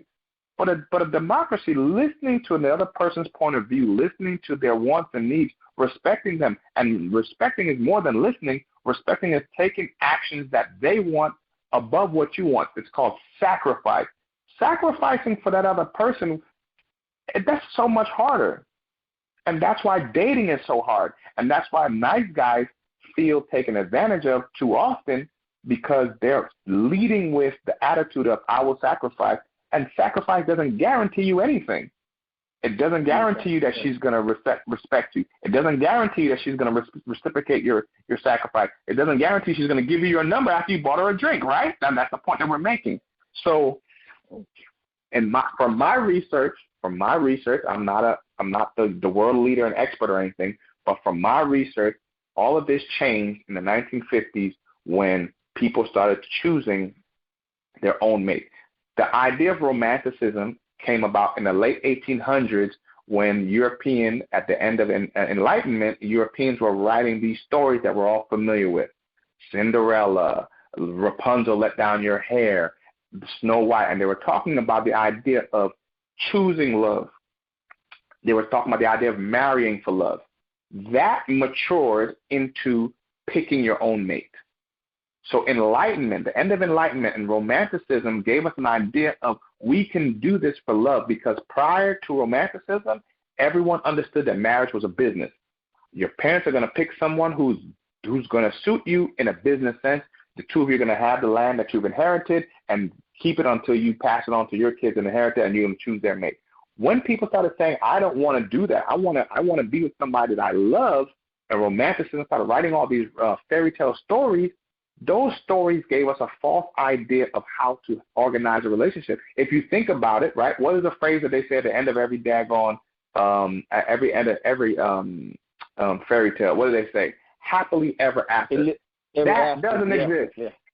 That doesn't exist. That's not a realistic thing. There's no such thing as happily ever after. They never talk about Snow White having to have 3 kids. I'm sorry, go ahead. No, I was going to say that to kind of like put it in your book. I mean, I would like to suggest the idea of that our great parent, our grandmothers and wasn't they were dating. I mean, let me tell you just a quick little story of what my grandmother told Maybe me. If you're younger than me, but my great grandmother didn't date. I think you may be younger than me, though, sir. Joshua, if you could try to shorten it, if possible, because we already passed 9 minutes. Yeah. This is my thing. No, I think you're younger than me, Dr. Blaque. I think you're younger than me, bro. But my point is that my grandma was 92 when she passed. She was 93, okay? My aunt was 89 when she passed. So the story was that they told me in their dating process when they were coming up, because she would always ask me, how come I'm not dating? I would tell her. And I would have to tell her, I said, well, Grandma, in your time, it was okay to be a genuine nice guy, and y'all thought that was cool. When I said that, it sparked her. She said, yeah, you're right. He said, in our time, it was cool for the guy to be himself, genuine be himself. And for us, we thought that was cool. But nowadays, that's not cool anymore. So they often want you to be a carbon copy of the next guy. They don't want you to be too much of yourself, you see. So those women of that time were saying, no, they dug the genuine guy. That's what they liked. They liked that. It was okay. Yes, they had a little knucklehead men that they were being, trying to do what they do too as well. Those men were being liked too, but they had room, at that particular time for those men who were genuine, decent dudes. They had those type of men, and they made room in the dating pool for those particular men, particularly at those particular times when those women were dating, and they were dating back in the 40s, et cetera, stuff like that. So 50s and et cetera. Let me say that I think that it's not different. I think that human beings are human beings. There is absolutely room for nice guys. Today's society is more of a gimme right now. T.R.S. always talks about this, instant gratification. But there is room for nice guys. Microwave society. Thank you, T.R.S. Microwave society. Instant gratification. But there is room for nice guys, and there's also room for nice women, because women come on these shows that Chaos hosts all the time, that I get to be a guest on sometimes, and women say the exact same thing you're saying, brother. They say these guys don't want to respect us. They don't treat us. They don't respect a girl who's a good girl who has a job. So the thing isn't that there's no room for nice guys and nice girls. Yeah. the thing, of course you don't believe it, right? So and they don't believe you. So the point is we all need to believe each other. Everyone is telling the truth. The problem is that really, I'm being honest. The problem isn't that there's no room for you. The problem is you can't look in the same place the people who don't respect you are. You can't be a nice guy and go to the place where people don't respect nice guys. You got to be a nice guy and go to the place where nice guys are respected. Remember, we got to move with a purpose. I was telling a young lady, she's like, I never met a nice guy. I said, where have you been dating? Have you ever gone to the library at your local university and try to talk to a guy there and go on a date with him? Never. It never even crossed her mind. She never thought for 1 second to go to a college or a university, a library, and talk to someone. Because in her mind, dating is going to the bar, going to the club, and meeting someone inebriated. They can't hear you. They don't know what you're talking about. You look sexy. What else can he talk about? He can't. He doesn't know anything about you. So in the same way that a woman would need to go to a place where her niceness can be appreciated, men too, we have to go to a place where I'm nice. The club is not the place for a nice guy to thrive. Hey, Dr. Blaque, you're looking at when you're talking to a guy on the phone who don't go to clubs. I think clubs are loud. I'm not saying you do. It's not personal. Hold on. This is just advice. Right. This is general advice. No. I'm just saying that just in general, I don't do the club thing. I don't. I think that's the worst place to meet somebody, in a goddamn club. I hate clubs. The music is loud. Blah, blah, blah, blah, it's all in my head and all that stuff like that. I just don't like clubs. They bore me. I fall asleep. I'm serious. I go to a club and I be nodding off. It doesn't do anything to me. You know what I'm saying? So I just don't go. I just don't go to clubs. You know what I'm saying? So I go to the environment. Supermarkets. Yeah. Yeah, but I mean someplace even better. If let's say you like to read. If you're a nice person and you or whatever, you're not even a nice person. If you consider what do you like, and I said the number one solution to all of our problems is personal responsibility, knowing yourself. What do you like? Because you can't be compatible if you don't know yourself. What does compatibility mean? Right. Compatibility is a word that's dependent. Compatible is a dependent word. It's dependent on yourself first. You can't find someone compatible with you if you don't know you.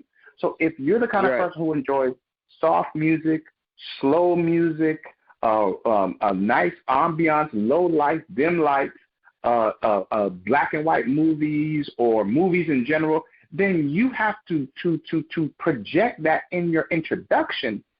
You can't. We all agree the club is the right place, but so many people use the club. You can't be at a bar or a club and angry at people that are there that don't want to watch black and white movies with you. That's not the place that you're going to find that kind of person. That's not the place you're going to find it. And this is not for you. This is for anyone in the audience listening who cause every time I talk to people have never thought about this. The college library or a book drive or go to in the library have so many different kinds of media. Before we had social media, you used to get all your media in the library. You go and watch these VHSs and all stuff. And there's so many. You can go to a wine tasting. Instead of going to the bar and just drinking beer, have you tried to meet someone at wine tasting? Because wine tasting is so much more laid back, and you're sipping, and you're having little jokes in between. And so I think people, hopefully my book will give them ideas, but I think people have locked themselves into what they see on TV and then complain that that's not working for them. TV doesn't owe you anything. No one wrote the TV show for you. You owe you something. You owe it to yourself to first know yourself and then to take steps that work in line with your personality and your goals. And I'm just frustrated with people who come on Chaos's show and complain that men or women are this, that, and the third. You don't know men or women. You don't date men or women. You date a woman. You date a man. You need to be ready for you and then go forward from there. It's not men and women's fault. It's not society's fault that you can't figure out your problem. That's your fault, right? Each of us have a personal responsibility to figure out our problem and to do our best to get a solution.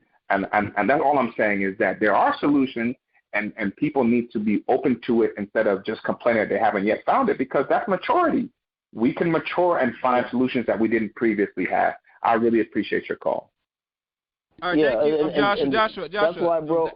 Joshua, I have to move forward because I had to raise this last caller because it's a very important caller. So thank you, Joshua.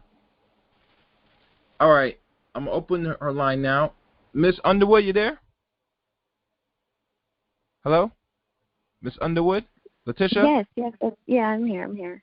I'm not sure how long you've been listening, but you're my last caller. You have any question for my guest, Dr. Blaque? Go ahead now. No, I literally just got here. The only question, and he may have answered it. So I did hear he said that he wasn't into the relationship field, like he's not a relationship or dating expert. But he's writing a book about it. So I wondered what caused him to jump into that arena. Okay. Thank you, ma'am. That's a great question. So I have 2 daughters.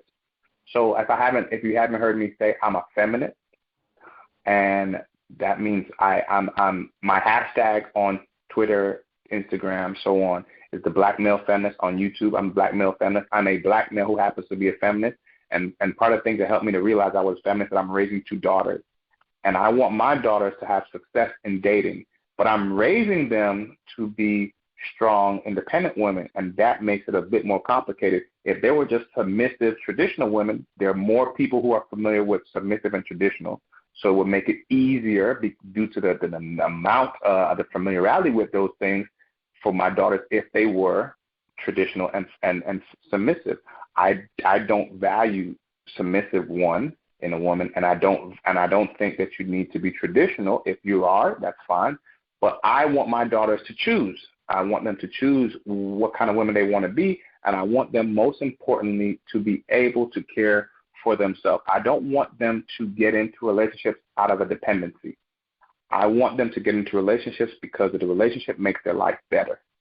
And I find that a lot of people, especially women, have been getting into relationships out of dependency, and then they're frustrated and they leave the relationship with more problems than they came into it, namely a child. If you get married to a stranger and tell him, well, I love you, I'm your girl, I submit to you, he treats you like trash, he gives you a baby, and he leaves you, you're worse than you were if you were just single.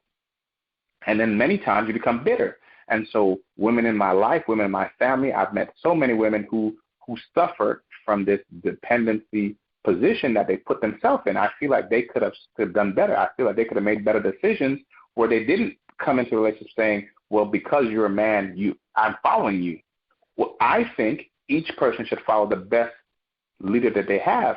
And if you happen to be the best leader around, then you be the leader. Too many women are saying, I'm going to follow a man. This is traditional. The man is the leader, the woman's the follower. Well, why? I don't agree with that.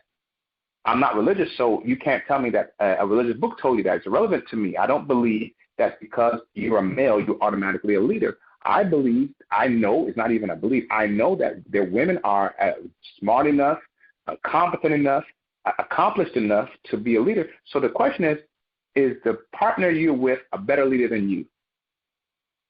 If that partner is, then you let them lead. If that partner isn't, then you need to step up and lead. And if you're prepared to step up and lead, you could be a good leader. If you're not even prepared, if the thought never crossed your mind that you may be a leader, you're not going to be a good leader. And you're going to put yourself at the mercy of someone else who may be leading you in the wrong way. So I thought about those things to say, I want to teach my daughters differently. I don't want them to end up as single baby mamas complaining that their baby daddies don't pay child support. How can I fix that? I can start by helping my daughters to understand how to get into a romantic relationship. What criteria should you be looking for? And the first thing you have to do is learn yourself. My daughter's in the U.S. Air Force right now, deployed in Italy right now, because I have a responsibility to ensure that she gives herself a career so that when she gets married in the future, she has a career herself. She's not waiting on her husband to bring home the bacon. She knows how to catch the pig, skin the pig, and make the bacon herself. If her husband comes home with more money than her, fine. If he comes home with less money than her, fine, because she's already established as a professional. She can choose someone who has more or less money. He may have less money, but he may have other skills that make the relationship strong. And so I started with that. How can my daughters navigate the world they have today in the best way, better than in the past? And that's why I decided to write the book, because I figured the advice that I give my daughters, and I actually have been giving advice to other women, that advice I've given to these other women have inspired me to write it down so that when my daughters are ready, they can read my book and hopefully use the lessons in my book to be better instead of ending up with the problems that so many people have. A lot of the callers on Chaos's show talk about the men are doing this, the men are doing that. And I'm saying, yes, the men are doing those things. But did you try to avoid the problems that you know these men are bringing to your life? Or did you just give them the reins to your life and hope that they will be better? Hoping is not a plan, right? We all know that, right? Hoping isn't a plan. A plan is a plan. And I want to encourage women to recognize that they're capable, they could be competent, and most importantly, the personal responsibility is not the man's fault if your life is messed up. It's your life. You got to make sure that your life isn't messed up. And I tell that to my daughters. It's not a man's fault that you got pregnant. My wife, one of my wife's favorite phrases is to control your fertility. That means that you as a woman will have the being inside of you, the baby inside of you. No one gets to decide if you have a baby inside of you but you. And if you make that decision and that person fails you, that person leaves you, that person unfortunately may pass away, whatever happens to that other person, you're prepared to take care of the responsibility because it's inside of your body.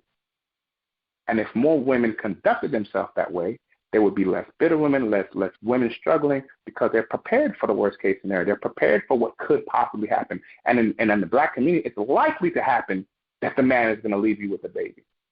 And I want my daughters to know that, and I want them to prepare for that. And me preparing them is helping them to get a career so that they can earn a reasonable income to take care of a child if they choose to have a child, or to have health care where they can decide to be on birth control and not have a child, and not let any man come in their life and tell them that you can't be on birth control and you have to have a baby because I feel like having a baby, as if he's squeezing out the baby.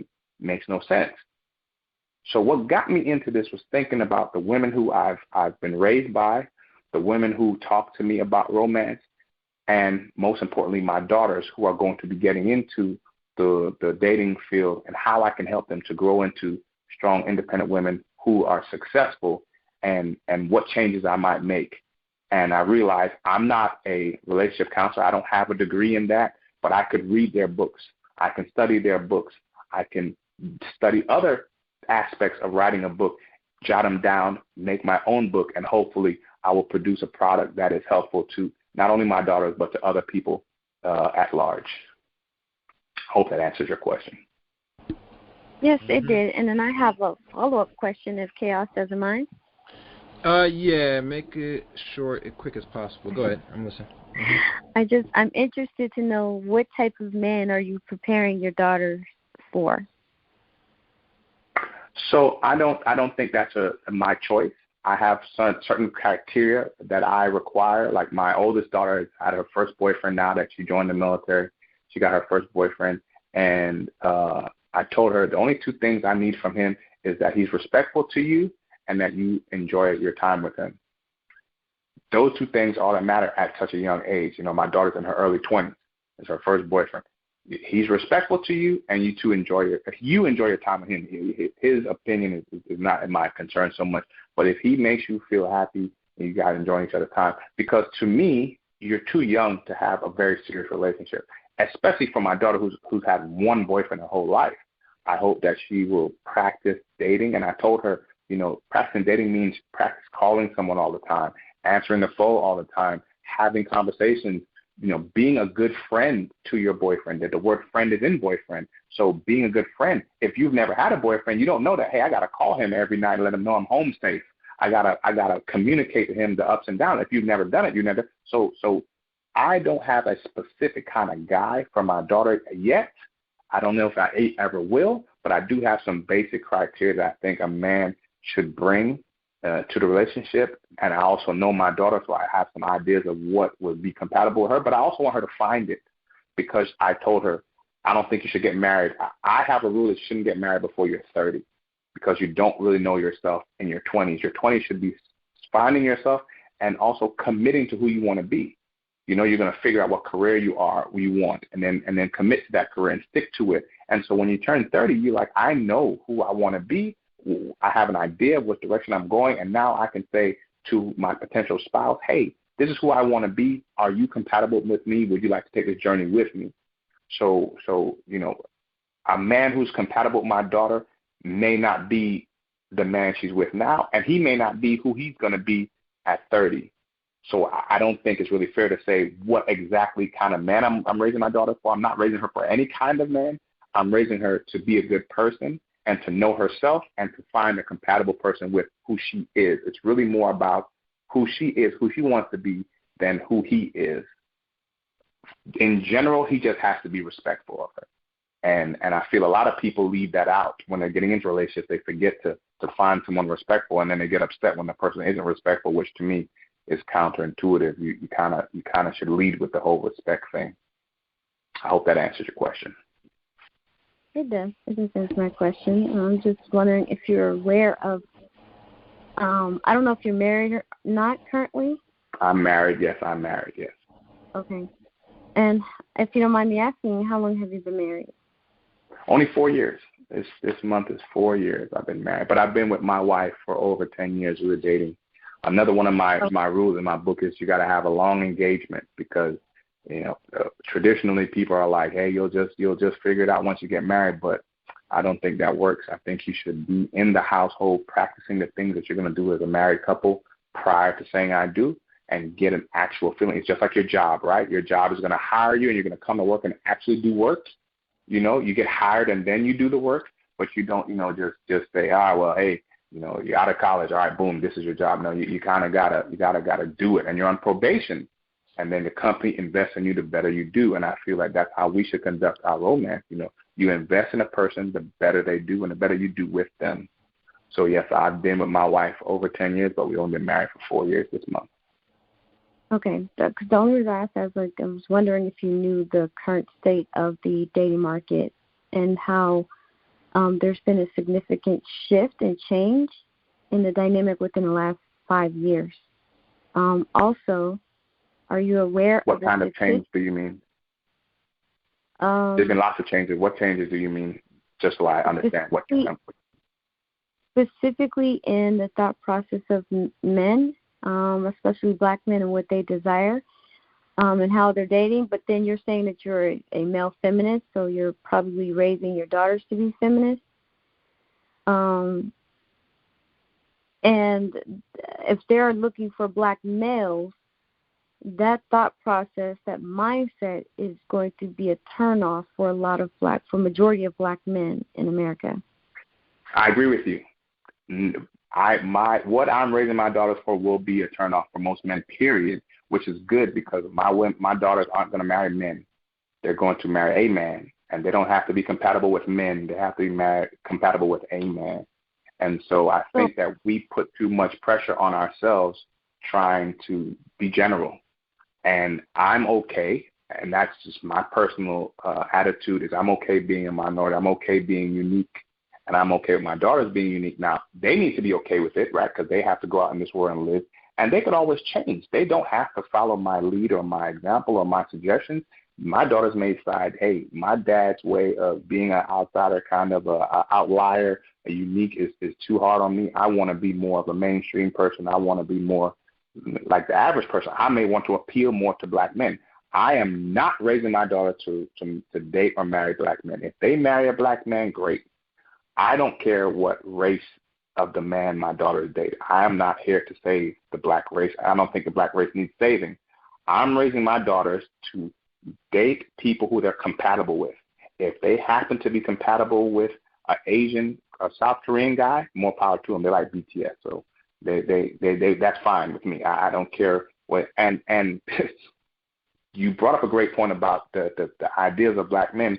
Black men don't have any credibility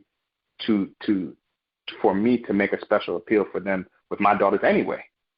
I mean, when we look at the statistics that we were talking about on the show just the other day, black men are leading in divorce, no matter what race they marry. They lead divorce in black women. They lead divorce in white women. Black men are the catalyst or the leading candidate for divorce amongst all races.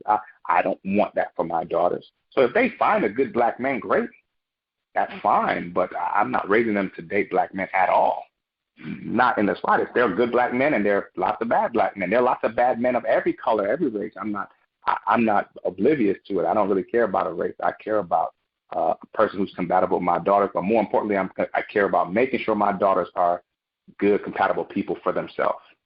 because getting married isn't a goal. I'm raising my daughters. No, that's not a goal in life. Your goal in life is to be a good person for yourself, to set goals for yourself, and to achieve those goals for yourself. And then partner with people who will help you reach those goals. But to be married is neither here nor there. That's why I didn't get married until my late 30s, because I didn't come up thinking, I have to, I was told this, but I have to be married, have to be married. Why do you have to be married? Marriage is beneficial, but there's also a risk. Too many people suffer the risk is more than the benefit. So, I raised my daughters to know you don't have to ever get married. That's my view. That's what I'm sharing. And I think a lot of people will benefit from getting that pressure off their back that I have to get married. What you have to do is be alive and pay taxes. Getting married is not one of those things.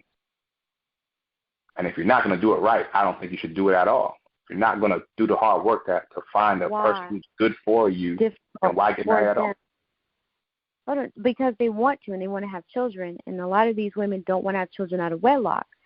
So it's like, why is it? Why they end up with children out of wedlock anyway? No, I'm talking about the ones who don't have children. A lot of the birth rates amongst women are going down, right? Especially millennials and Generation Z, right? So yes, ma'am. Yes. If they are focused on just finding themselves and not looking to get married when they're in their 20s, early 30s, when they're optimal, right? They're waiting later. I disagree with the idea of being optimal. I don't think that's a true statement. Well, when it comes to children, when it comes to having children, medical advice is to have your first child during your prime reproductive years so that you don't run into as many complications as you would, because once you reach 35, you're considered a geriatric pregnancy, a high-risk pregnancy between 35 and 38. So, yes, ma'am. So what I am finding is a lot of women who have been given this advice, and then when I'm engaging with them in conversation, they're 35, 38, 40, 45 years old, trying to find a good man. And it's like, well, why didn't you find him when you were younger? Well, I was, focused on me, finding myself, basically doing me. And now you're older and you're finding that it's not as easy as it was when you were younger, because the dating trends tend to shift more and more. More and more men are desiring less and less commitment. And I think that's going to get worse even as time goes on. As the statistics show, the marriage rates have dropped completely, right? Well, not completely, but they've dropped significantly. This is the lowest we've seen the marriage rates in decades. And so men are choosing not to marry. Men are choosing not to be in committed relationships. So if a woman wants marriage, it is not optimal for her to wait until she's much older. And the reason why I say that is because I have too many clients who have waited, and now they can't find a so-called quote-unquote good mate to pair with. If I may say, you don't have to do it the traditional way. You don't have to get married in your 20s and have a baby in your 20s. You don't have to get married to have a baby. As I was saying, and I didn't mean to interrupt you, so I waited. As I was saying, the women who rushed into people who get married in their 20s are divorced in their 30s. So that doesn't do anybody any good. You got married in your 20s because you wanted to have a family, and you married the first person or the second person or a person that you didn't know that well and divorced them. What did you accomplish? You're still a single mother. Most of the time, 95% of the children go to the mother. So thank goodness for the 5% of the men who get the children, but the other 95% of women get the children. So what did you accomplish by becoming a single mother? And you're in the exact same boat as I recommend. The only difference is if you wait, you at least enjoy your 20s. Furthermore, I agree that men want less commitment, but those men you're talking about are in the age 40 and younger. Men 40 and older want commitment. And you can listen to all of the shows here, or you can, I don't know what your background is. Maybe you've done some research, but from my research, it shows that men in their 40s want to settle down.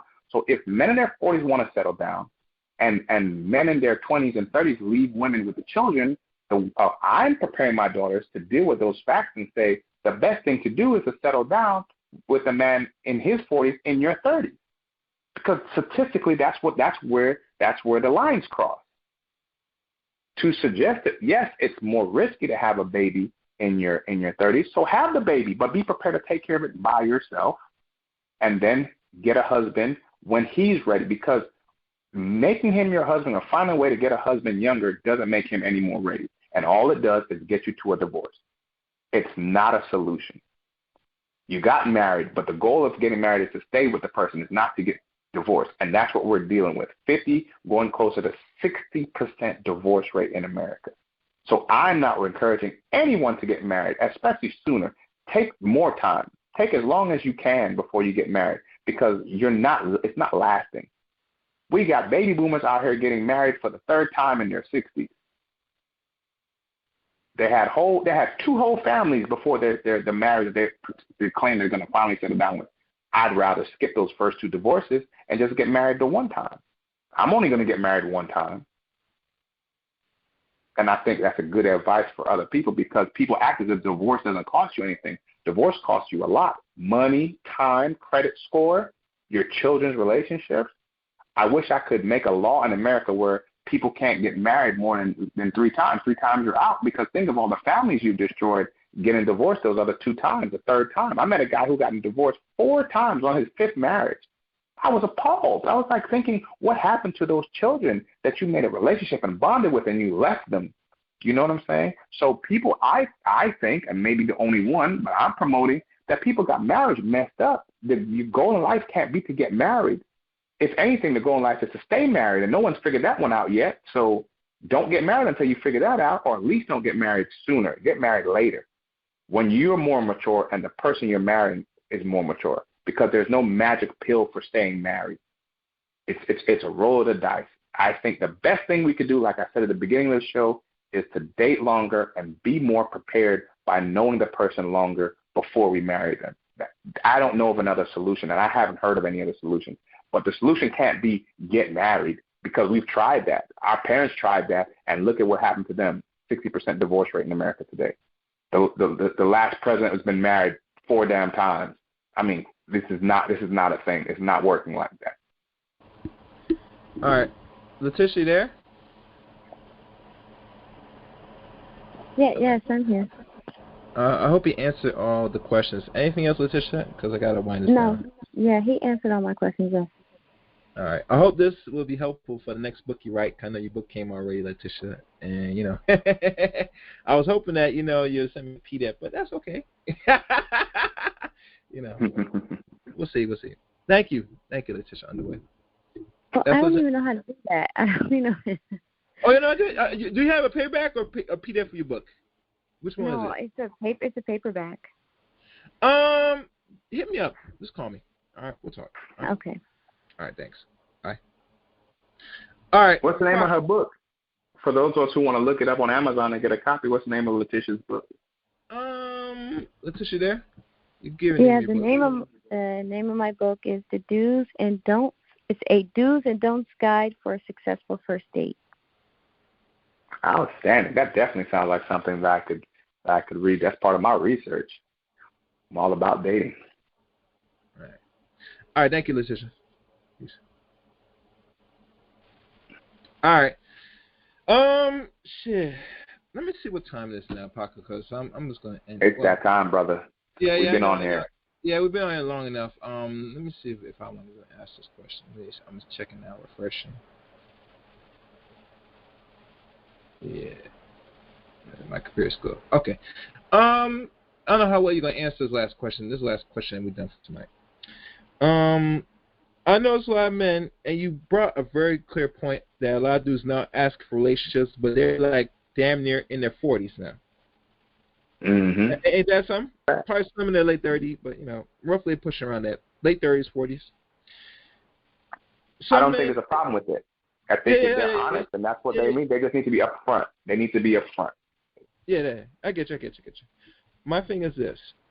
Because they want, if they don't have kids raised, some do, and some want to really have a marriage with a person, a mate.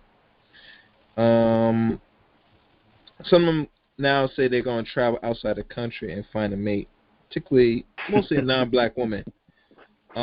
Because they said, and mind you, now they get these women, they travel, but they're going to be roughly younger in their 20s, maybe they're like teens. Who knows? I'm not can't judge because men do what they want. What suggestion or views from your experience on that these dudes that if they can't get it here, that traditional woman they're gonna go elsewhere to get because these women now are modern. What do you say about that? I think it's a great idea if you can't make it work in one area, go make it work somewhere else. The rest of the world is more traditional. They haven't gotten the open-minded thinking that Americans have. So the funny part about it is the men in America who say they don't want to date American women and the men in the manosphere who say they don't want to date black women go to other countries to get women who aren't like them. But what they're saying is the black women are like the men. The man who's complaining about that woman in America, the African-American male who's complaining about the African-American female, is forgetting that he thinks like that African-American female. So the problem is they're too much alike.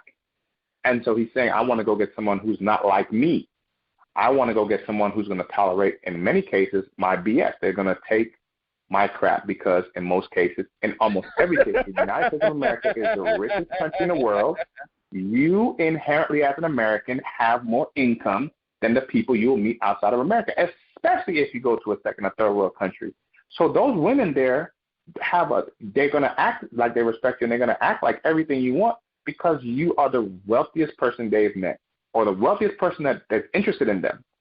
Those women in Brazil or Philippines or Cambodia, man, the average income is like $5 a month. Or it's less than that. Or less than that. And so excuse an African-American woman who can go work at McDonald's for 10 times the amount, 100 times the amount of these third world country women that she's not going to tolerate you telling her that she's your girl, but you're allowed to have side chicks. Yes, a girl who makes $5 a month will let you have side chicks because she knows she'll never get better than you. You make 1,000,000 times more than everybody in her family. I know a guy from the military. I mean, that's a real number. That's a real number. 1,000,000 times more than everybody in their family. You as an American male can make 1,000,000. So I'm going to give you a real story. A friend of mine from the military, I saw him in D.C. when I was working there as a civilian after my military career, and he was getting out. And I said, what happened? Why are you getting out? He said, well, I went on deployment, and I met a girl at the juice bar. She called a juice girl at the bar, and we ended up hitting off, and I got her pregnant, and I wasn't allowed to go back and visit, but I went back and visited her anyway, and that made me get kicked out. So so regular civilians would call it going AWOL. So he went AWOL to meet a girl in the Philippines that he had met before, and he accidentally got her pregnant. He got her pregnant. I was appalled by this whole story because he had made it up the ranks. Him and I were much lower, and he'd made it up the ranks. And I'm saying you threw away your whole career over a girl that you met at a bar in the Philippines. He was doing it because she was going to do whatever he said. He, as a military man of 15 some odd years, a high ranking that was making more than everyone in her family tree that she could identify. So the respect level for him as a person making that kind of income is so easy. You as an American man, it's easy for you to go to any country with your earning potential to get level of respect because money equals respect. In the same exact token, you have to respect the American women because the American women have the highest earning potential in the world. An African-American woman makes more than any African woman anywhere in the world, but short of her daddy having an oil company. But the average African woman in Rwanda or Ghana or Kenya, they don't make $20,000 a year like a McDonald's employee. They're lucky to make $5,000 a year. Lucky to make $5,000. Most of them make $2,000, $3,000 a year. So yeah, you can go over there and puff your chest out and tell her, yeah, she's got to do what you say, and she'll be happy to do what you say because you can give her benefits that nobody else in her life can. That's not the same equation for a person in your culture who's like, you can't treat me any old way. American women are saying, you can't treat me with less respect because you can't give me what it takes. My wife always says, you got to pay the cost to be the boss. You want to boss these women around and tell them to be submissive to you, but you want her to pay half. You can't have it both ways. Either you're the boss and you pay, or you're not the boss and you got to learn how to have a democracy. You got to learn how to share the power. And so I actually personally think it's weak. I think it's really weak for a man to say, I can't share the power with my partner, that I have to dominate and bully her, or, you know, if people want to say the polite way, you just want a submissive woman. I don't want a submissive woman. I don't get the whole point of it, so it's not appealing to me, but it makes perfect sense. You can't deal with a woman of equal power here in the U.S. You go down to another poor country and get you a poor girl who can never make money like you. I personally be damned, because this is the problem that I see, that's the most problem that I see, the biggest problem that I see, that these guys are the only income earners, right? You make all the money. You went and got you a girl from Kenya, and now you make all the money. Well, what happens when you turn 45 years old, 50 years old, you have health problems, and you can't work no more? What's going to happen? The money stops. The money stops, especially if you didn't prepare, if you don't have, you know, a great 401k, and I think 401k is a scam. I don't think anybody should have 401k. But if you don't have a lot of money saved, if you don't have that IRA popping, your money stops. What happens when your money stops? Are you still the man when your money stops? Are you still all that? Does she still think you're the greatest thing ever? Is she still holding you up on a pedestal? Did you really think she loved you?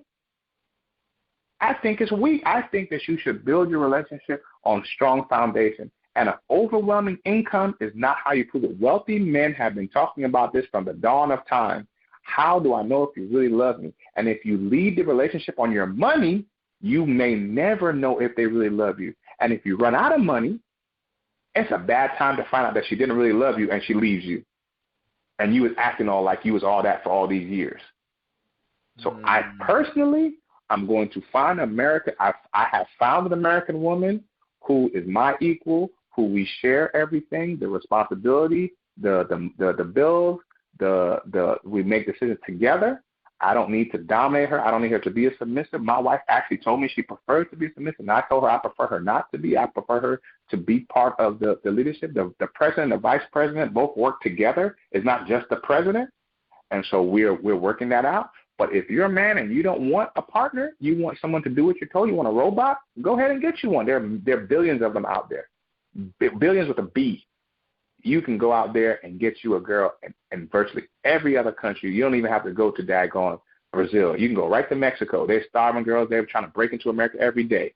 You can go to Guatemala. They're dying to get here. You can scoop you one up all over the world. But it's not for me. And I think it's weak as heck.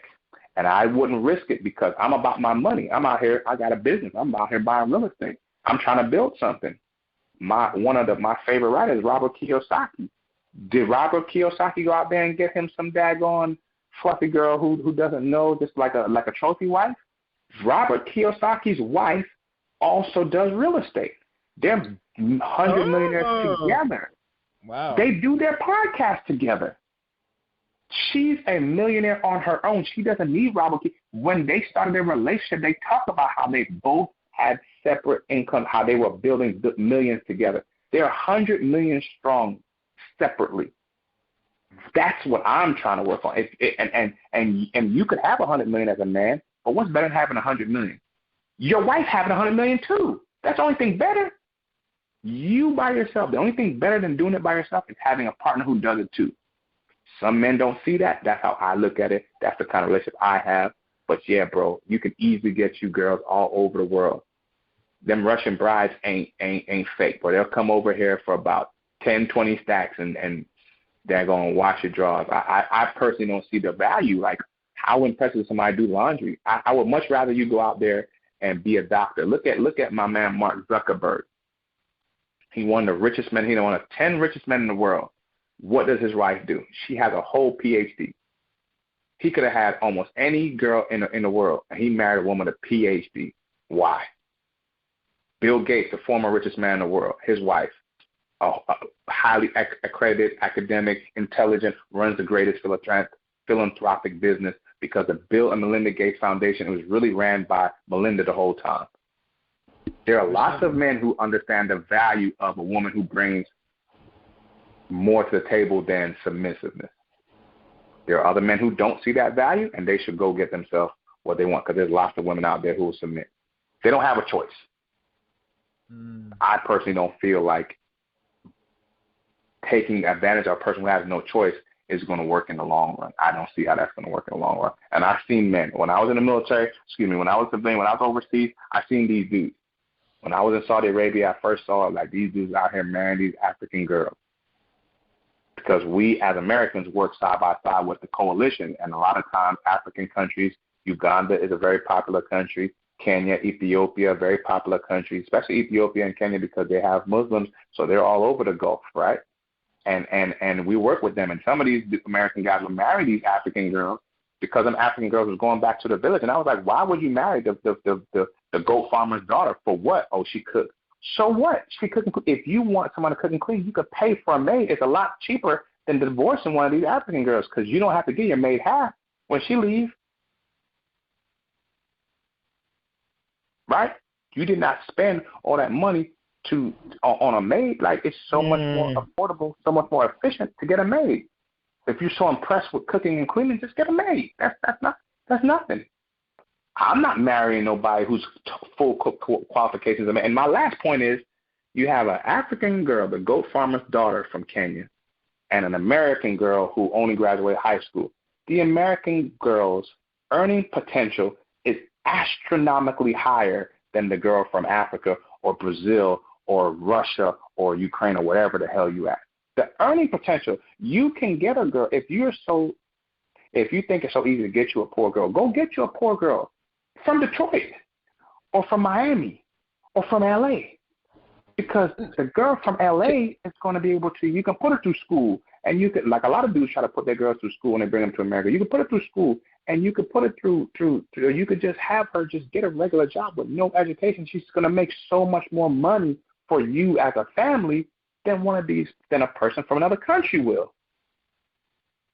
And that's going to benefit the whole family. It's going to benefit you as a husband. So why? I don't understand. The math doesn't equate for me to get these poor girls from other countries just so they can sit there and look at you. And when you run out of money, all they're going to do is look at you. You're going to need some help. You're going to be calling your homeboys. You're going to be embarrassed. I got to borrow, $10,000, homie. Like, why don't you ask your wife? My wife don't work, bro. She came from the Philippines. You should have got an American wife because she can work. You see what I'm saying? Like, it's just a simple math to me. Like, if I ever get injured, if I get hurt, my wife can cover the family. My wife has covered the family. I mean, she's not recently, but my wife can absolutely cover the bills in the house if something happens to me. If you get long-term disability, short-term disability, you're only getting a percentage of your salary. If you get hurt on the job, you're not getting your full paycheck, right? You get, I think, short-term you get 50%, long-term you get 75%. So what's the other 25% coming from? If you got you a little Filipino girl who's just sitting around your house cooking and cleaning, how is that cooking and cleaning helping you when the bill collectors come in, when they're calling you for the mortgage payment, when they're calling you for the electrical bill, when your cell phone's off, nobody can call you at all? Where's that money coming from? It's not worth the risk to me. Ain't none of them girls that cute. Ain't none of their accents that cute. Being poor is not cute to me. I come from a third world country. I ain't going back because I got me some cute girl who can daggone wash dishes and fold clothes. Man, I could do that myself. I need a girl who's going to get me that money. And I'm going to get her that money. Me and my wife get money together, and we build something. So that's my opinion on that. All right. One dude said on here is saying that foreign women, they're just as independent as American women. Any truth or false to that? Nah, they're not as.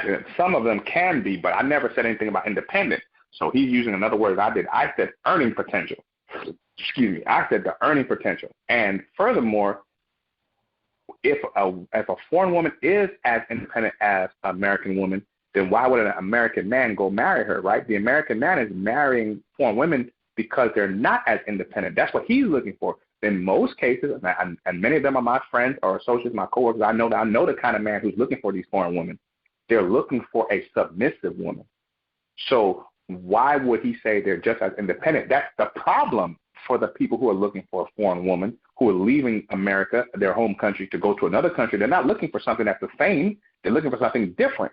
So, yes, there are obviously billions of independent foreign women, but that's not what we're talking about. We're talking about the women that the men who leave America to look for a woman are looking for. They're not looking for independent. They're looking for submissive. Am I right, Chaos? Isn't that what they say on the show? Hey, can I be honest with you? The black master and the master in generally, because they're the same thing. They said one thing. I had my good friend, Mr. Elliott, came up and I created a topic on about submission, right? And that's what they always reiterate. I need me a submissive woman. Come on now. I listen to them, brother. I listen to them. So this guy just said, I know you listen to him. Yeah. And this guy just said they're independent. Well, that's not what the men are talking about. He's talking about something nobody's talking about. Yes, there obviously are independent women in other countries, but that's not the women that the men are leaving America for. Why would you leave America for that? You can find out right here in America.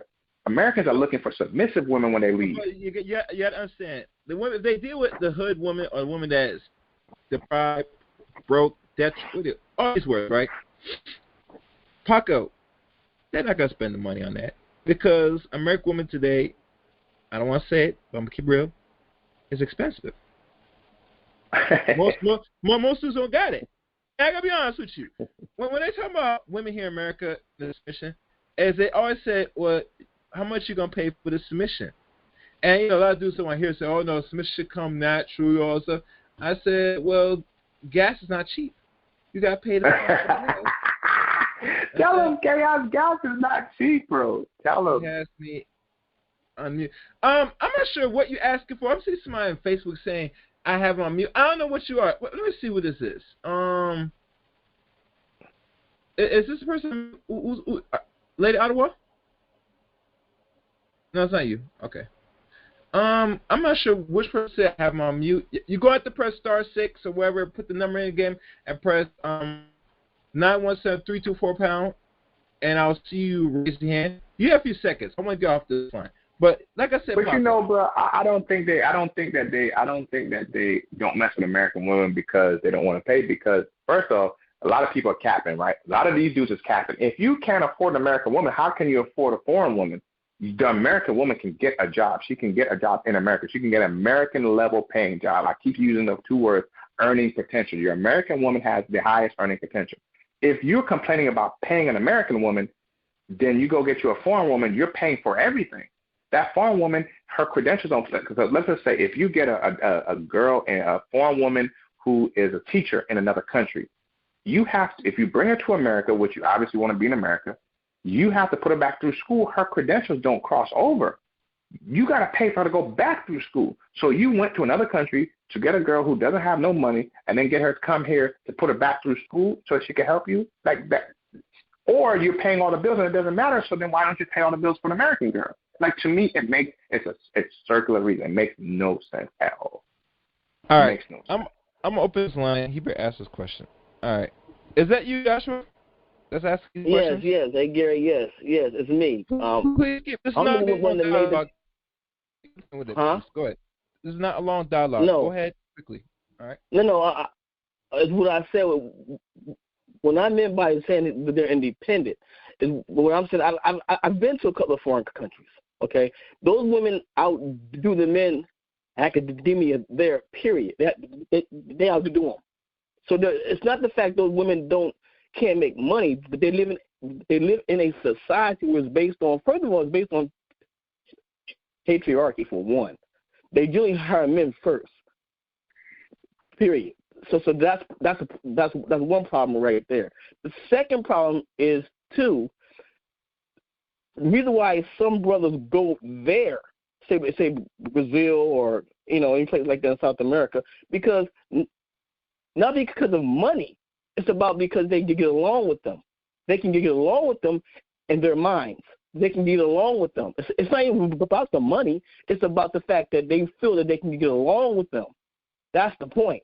Has nothing to do with money. Has nothing to do with brother. Let me finish. Let me finish.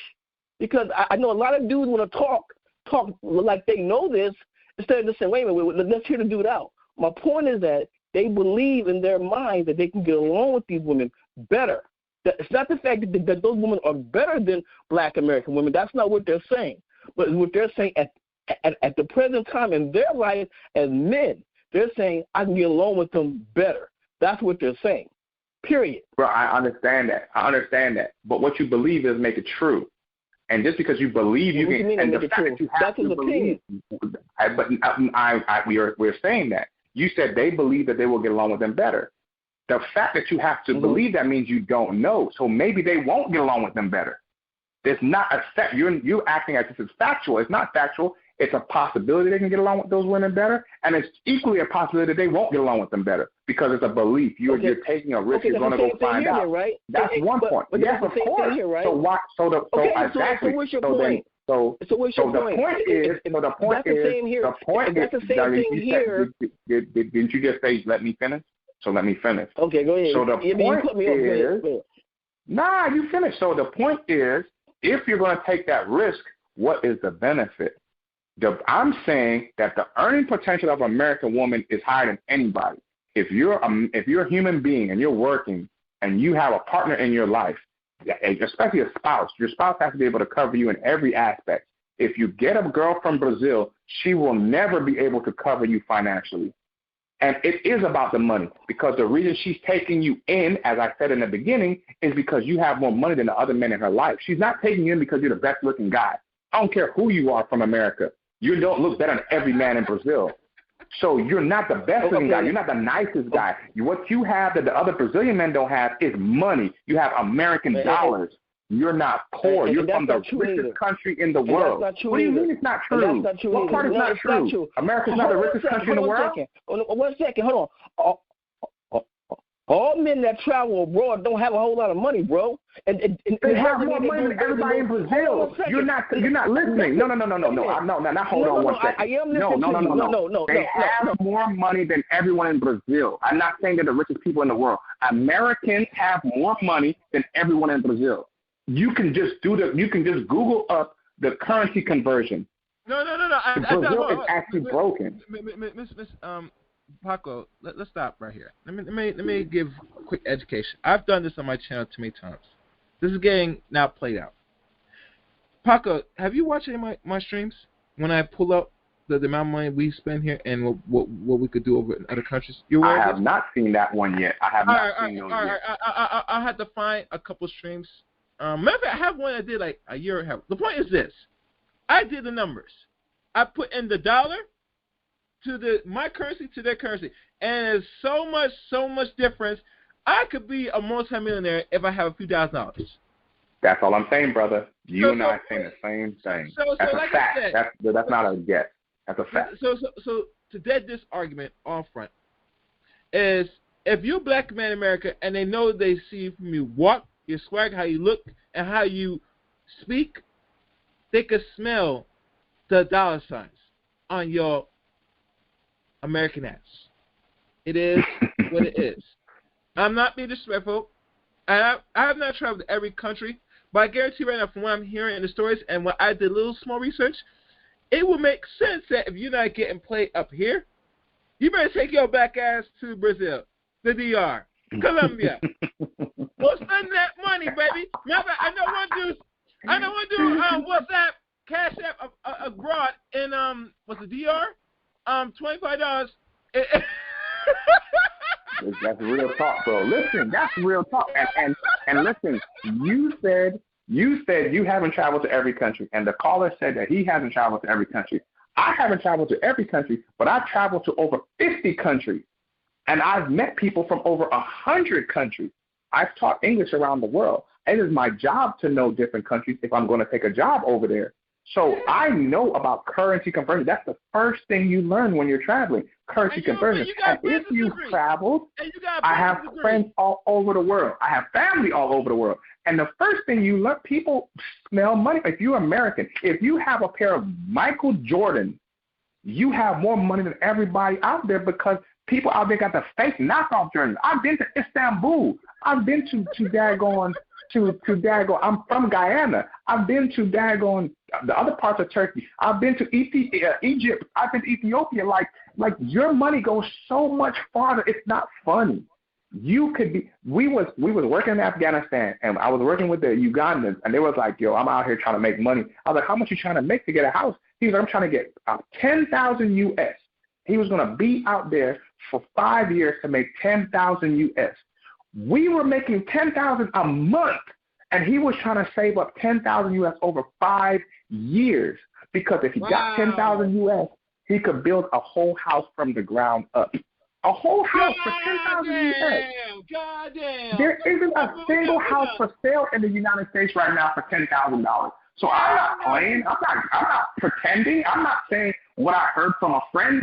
I know what I'm talking about. I'm out there. I was in Afghanistan when it closed. I was there when it shut down. I was on some of the last planes to leave Afghanistan. The coalition of military people from 30 countries. I have friends who are from Slovakia. I have friends from Ukraine. I have friends from Russia. I've met someone from Tajikistan, from Uzbekistan. Some of y'all don't even know what those countries are. Those are real countries. I'm telling you that your money goes 100 times, 1,000,000 times further. The Guyanese dollar is 251 to 1. 251 to 1 in Guyana. Come on now. If you're American, you want to go overseas, they know that you got more money than them. You got more money than the mayor. You got more money than the daggone governor. Like, come on. Money, man. Dominican Republic, you are a millionaire. You are a millionaire listen, you're a millionaire in Thailand right now. It's 33 to 1. You're a millionaire in Thailand right now. It's 36 to 1. All you need is $30,000 and you're a millionaire in Thailand. $30,000 and you're a millionaire in Thailand. Y'all can't, come on now. The Philippines, I think it's like 506 pesos or something like that to $1 US. Come on now. Of course they're going to marry you. Of course they're going to date you. Of course they're going to come back to America with you. Come on. Get out of here. You ain't do nothing. Stop it. Wait, Paco, I got to say this. I'm getting cussed out in the messenger right now. Money. The girls, when they see my black ass, they smell the dollar bills. I remember there was one good song, and this is a reggae song back in 2007. I don't know how much this reggae. Man, sing the song, say, I was dreaming, I was smoking, I was around $1,000 bills. If you mess with my paper, my dream up, you're gonna get killed. That's my boy Movado. I love that. Movado, that's my boy. That's my song. When Movado made that song, he was dead serious saying, yo, he dreaming $1,000 bills. Listen, if I had like a few hundred, that's instant $1,000 bills in Jamaica. I don't. Oh, you balling in Jamaica, bro. You can go if you take $2,000 to Jamaica, you killing the game. Killing. And think about it. Some of these dudes that I work with were taking their Social Security, so their Social Security check would be like $3,000. Not some. I have a homie. I have a buddy right now living in Thailand off his Social Security and his military retirement. He gets more than $5,000 US a month. He lives like a whole king, not like a pretend king. He lives like a whole king. He doesn't live in the capital, Bangkok. He lives in another city. But with $5,000 US, the average income of a Thai person is $50 US, and he makes over a month, and he makes over $5,000 a month. Do you not think he's killing the game? I mean, any person in the United States is killing. He's murdering the game. He's not coming back. He retired. He's staying there. He's like, why would I come back to the USA? My money goes 50 times further, or technically it goes 36 times further. 36 Thai to 1, 36 Thai baht to 1 US. It goes 36 times further. Why would I come back here? I'm retired. He sends videos literally every day about his high rise looking over the beach, about him working out. He's staying in shape, staying healthy. He had surgery for nothing. Like, bro, I do this. I know about this. It's not cap. This is real talk. If you don't want to deal with American women, you can go anywhere and get you a girl. You can go any other country and get you a girl. My problem with that is that girl will never be able to make you no money. And if you get sick or hurt or nothing, she's going to be looking at you like, damn, we just broke now. We just struggling now. That's your ass. I would rather invest in a woman who can help me than have a woman who's always dependent on me. That's my personal opinion. My wife works. My wife is in Florida right now taking care of NASA's launch. My wife is getting that bread. She's taking care of NASA's launch. She was looking over the stuff that she got down there for NASA to launch the next Artemis mission. Y'all can see it in the news. Artemis is going up. That's my wife doing. I could have married lots of other girls. I got a professional woman because I want to build something. And if something happens to me, I want to make sure that I'm still taken care of, my kids are still taken care of. Other people have other goals, more power to you, but it's weak to me. It's weak for me if you're going to go flaunt your money in some other girl. She's looking at you, oh, I love you. Of course she loves you. You make $5,000 and her family makes $50. They share $50. Of course she loves you. I would love you too. Get out of here. Stop. Listen. Stop. This is what I'm gonna do. It's not genuine. Wait, I'm gonna do this. Yasha, I'm on you, Mike. Before you speak, Yasha, let me ask you a question. Wait, you travel to? No, bro. Hey, Gary, listen to what I'm saying, bro. Do not do this. Hey, Gary. Gary. Hey, bro. I'm already pissed, bro. Listen. Go ahead, Gary. Go ahead. Show. Please keep focus. My question is this: you travel. How many countries you travel? 4. Travel. What are the countries? What are the 4 countries? They all were in South America. All right, South America. Okay. What else? So what's that point? So let's get back to the conversation. Let's get back to the conversation. No, we can't. The show needs to end. So I don't want to have the long argument. Yeah, but you stood there, but you muted me, bro, and you got this guy on here talking like he know what he's talking about, and I'm sitting here. I'm like, Joshua. I know what I'm talking about. Okay. Joshua, so my point is this: he's a military man. He travels. I don't give a damn, Gary. I don't give a fuck if he's a military man or not. I don't care. What the fuck you don't care about facts? To me? You don't care about You don't care about facts? You don't care about facts? You don't care about facts? It's not your facts. Hey, listen here, Mr. Black. It's just facts. It's not your facts. One second. No. So I'm telling you, it's not about your facts. I'm telling you, you can't go sit there and tell that bold-faced lie. You cannot go nowhere in Brazil and buy a house for $10,000. Get the hell out of here. You can go to Uganda right now and buy a house for $10,000. I'm not talking about Uganda. You can go to Uganda. I'm talking about Uganda. You can't quote me and misquote me. I said, one second. In Uganda, you asked me where I've been, right? You asked me where I've been, right? I'm telling you where I've been. And I'm telling you, in Brazil, in Colombia, you ain't buying no home for no $10,000. Get the hell out of here. I never said you could. I said Uganda. Okay, I literally said Uganda. I literally said Uganda. So listen to what I'm saying. So second thing I want to say is this.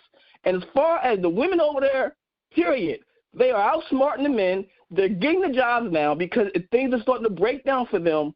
It's under a patriarchy. That's why, in fact, you see women less working. It's not that's why I said it wasn't about the money. It's not about the money to them. If I had women on here from those particular parts of South America, they themselves would feel insulted that you would even put on a level of in that way when a lot of them women over there have more PhDs than black women, than women right here in America. Those women, when they come to America, hold on 1 second, let me finish.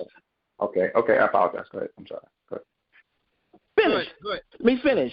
Those women, a lot of women, when they come to America, they outdo American women. They outdo them. So what are you talking about? They outdo these women. Let me tell you what I'm talking about. One, okay. American women have more PhDs than African American. African American females have more every degree than African American males. So if you're talking about out of country women from other countries, African American females have more every degree of every academic level than African American males. 2, us immigrants outperform Americans. That's I don't know why that is, but we do that. I'm an immigrant and I have a degree, and a lot of my American peers don't. So it's not impressive for a woman to come from Brazil and have it's normal. It's across the board that for whatever reason immigrants are, and not all immigrants, but a lot of immigrants do outperform some of their peers, some of their African American peers. But African American, they don't outperform African American females. African American females have the most degree. No, they don't. What's that? If you look at the degrees, hold on 1 second. Yeah. So if you look at the degrees, 1 second. If you look at the degrees of Asian, this on Asian women alone in America, and science and mathematics, they got more degrees than black women. So stop it. No. That's not true. No, what they have is they have a higher percent. No, it's not true. They have a higher percentage for their group. No, it's not true. You missed the stat. Asian women have a higher percentage of Asian women have degrees, a percentage of their group. So if there's 5 million Asian women, they have 20% of them have degrees versus 20 million African American females. It's percentage. No, you didn't ask the question. You're making a bad statement. You're saying Asian women have more degrees than African American women. It's not true. No, I didn't say that. Listen to what I'm saying. No, I didn't say that. You just said that. Hold on a second. No, I said Asian women have more degrees than what? Field. I said field. I said science and mathematics. Who got more degrees than them in that? No sisters don't have no degrees in that. African American women. You know who made the cure for COVID? It was an African American woman. Don't give me this. There's not enough Asian women to compete. There's not enough Asian women in America to compete. African American women are graduating like a million African American women get a degree every person. Okay. This is what I'm saying. If in fact, and this is what I said before about as far as traveling, okay, as far as traveling and dealing with some of the women there when I do travel. So I'm telling you, it's not about the money for them in those countries. Those women are very independent. I talked to them. They said, I want to get married. I'm independent. I go, oh, okay.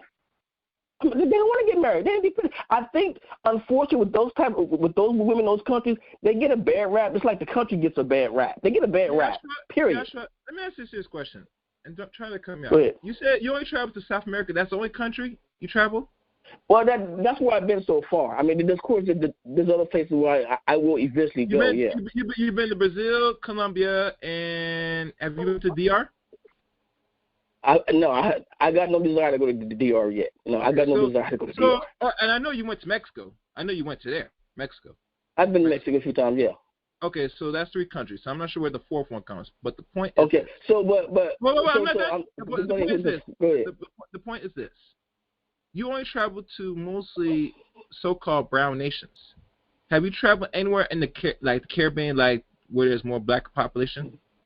No, because I'm only dealing with, and that was my whole point from the start. I was only dealing with those places because I've been to those places, and I know I know that those women there. Hold on, I know that those women there. I know, talking to them, they're very. Their academia level is very high, and unfortunately, because they live in a patriarchy, that they don't always get those jobs first. I met a sister who's a waitress from Venezuela, and she has a PhD in neuroscience. She's a waitress. I said, why are you a waitress? And she told me in her own broken language why because when Venezuela got in that situation, the government got toppled, she had to flee. And she said that's what happened with her.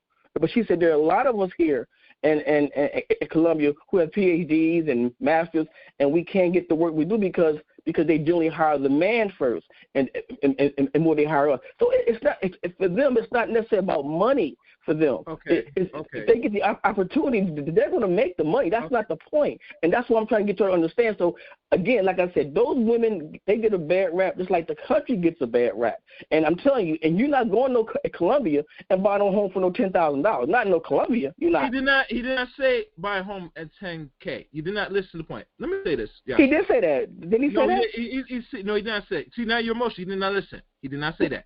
I'm gonna say this. I thought that's what he said. No. I thought that's what he said. He did not say that. And I'll be honest with you personally. Well, did he? No. I documented what he said. Enough. This is what I'm gonna say. I did the currency convert. Now, if I travel there, my money's gonna go far. Period. And it's but I could go debate about this. Anything, if I really want to buy, if I'm really serious and I have a connection, I could possibly do so with my money much further than up here in America. Period. But I could debate that. My last question to you, and I hope you give me an answer. Since you come across these Latin women in these countries, why have you not gotten a wife from Latin America? Because I don't live there, and I don't plan on going to live there anytime soon. That's why I haven't gotten a wife there. So hold on a second. No. Yes, I'm a guest. Listen. All right.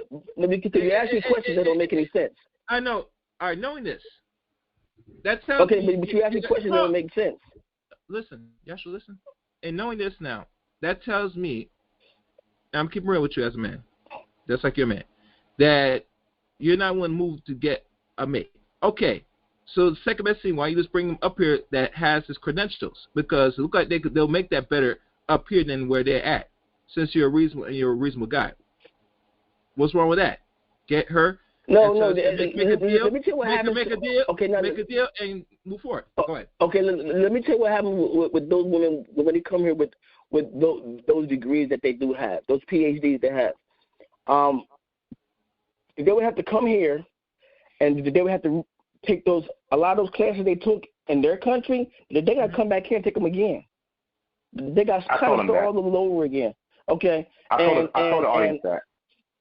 And so what happens is that when they do that, it kind of, again, it puts them in the same situation that they were when they were there, because they got to find a job somewhere. But this is my point again. Now, he did mention something about $10,000 he can buy a home. Now, I thought that's what he said. In Uganda. Okay. Uganda. Okay, in Uganda. Okay, you said Uganda. But I know for a fact in those South American countries, you ain't buying no home for no $10,000, bro. You're not doing that there. Okay, so, but I do know that unfortunately in those countries, it's like this is real. It gets a bad rap, but they're really not third world countries. They're just countries that have some poverty. America got poverty. Shit, America got poverty right here. We got poverty. We got that shit right here. So I think the problem is that people go there and they just automatically assume sex. But once you're there and you go there a few times, you get to see things in a different light. It's not about just that anymore. It's about, wow, these people here are really intelligent. They're smart. They got degrees. They do everything that we're doing here in America. They're doing the same old thing. You know what's funny about what you just said? You could do that same thing here. You don't have to go to Brazil for that. You could do that same. You could have that same epiphany. Hold on, you said something. Let me say something. You said something. Let me say something. You can have that exact same epiphany right here. You can go to any city in America. You can go to any college campus and meet African American women. You can go to HBCU, meet African American women with PhDs, and say, wow, they are doing it here, and they are good here, and they just get a bad rap. You can make that same thing. I'm not saying you should. If you love South American women, go get them. Live with them. Do whatever you want. I'm not saying don't. All I'm saying is to compare. I'm from South America. I'm from Guyana, which is on the northern border of Brazil and actually touches Venezuela. I touch both of the countries you talked about. My country, my birth country, touch both of those countries. I know about the collapse of Venezuela and the collapse of Brazil because only 10 years ago, Brazil was leading the Western Hemisphere. It was the number one economy in South America. I'm familiar. I'm saying Americans have the richest country in the world, and these other countries can't compare. If you don't care about the money, that's fine. There's no one that can make you care about anything that you don't want. That's your thing. But if you're doing economics class, what we're talking about right now is an economic review of country versus country. And there's no country you can compare in South America to America. I don't care if she I'm has not comparing them. PhDs, I did not compare them. But you're I know what you're saying. You're comparing the women. You're saying the women in Brazil get a bad rap, and they could be. Okay. Oh, you're saying the women in Brazil get a bad rap. They don't get the job. There's a patriarchy. I'm saying even if they got the job with their PhD, a woman at McDonald's in America still makes more than a PhD in Brazil. If you do the currency conversion, you'll see that. Facts.